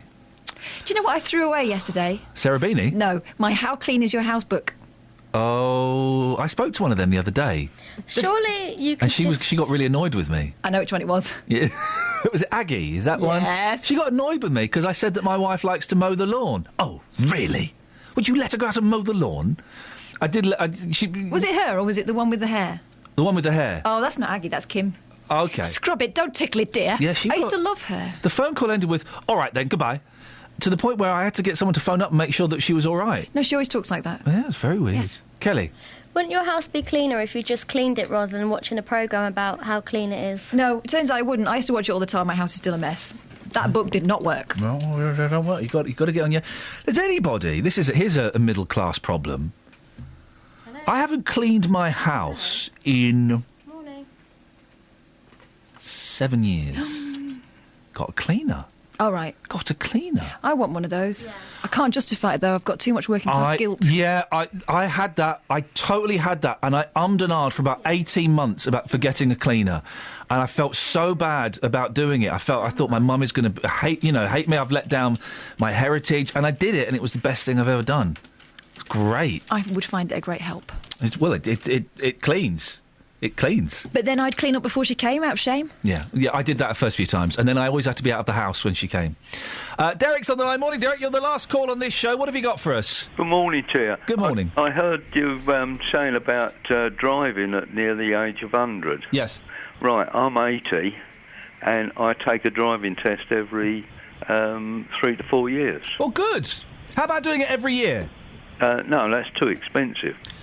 Well, but hang on. We can't put a price on a child's life, can we? No, but I'm okay. Well, you say you're okay, but what if you're not okay? Well, the test says I'm okay every 3 to 4 years. Yeah, but supposing, the MOT says your car is safe to go on the road for that day, then something could go wrong the next day. Yeah, but it may be you that can't drive properly. Exactly, Derek. What, me? Yeah. Oh, you cheeky sausage. Derek, call in a bit earlier next time, please. Thank you very much indeed. Travel news for beds, cards and bugs. BBC Three Counties Radio. The M25 heading anti-clockwise, rather slow on camera between junction 17 at Maple Cross and junction 16 for the M40. In Bricketwood, very heavy moving on the North Orbital Road just off the M25.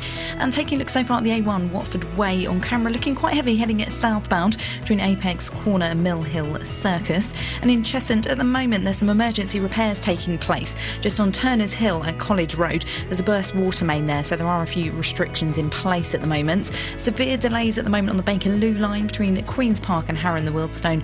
That's due to an earlier signal failure. Nicola Richards, BBC Three Counties Radio. Thank you very much indeed. That's it. That's your lot. JBS is up next. We'll be back tomorrow at 6. Until then, from us, ta-ta.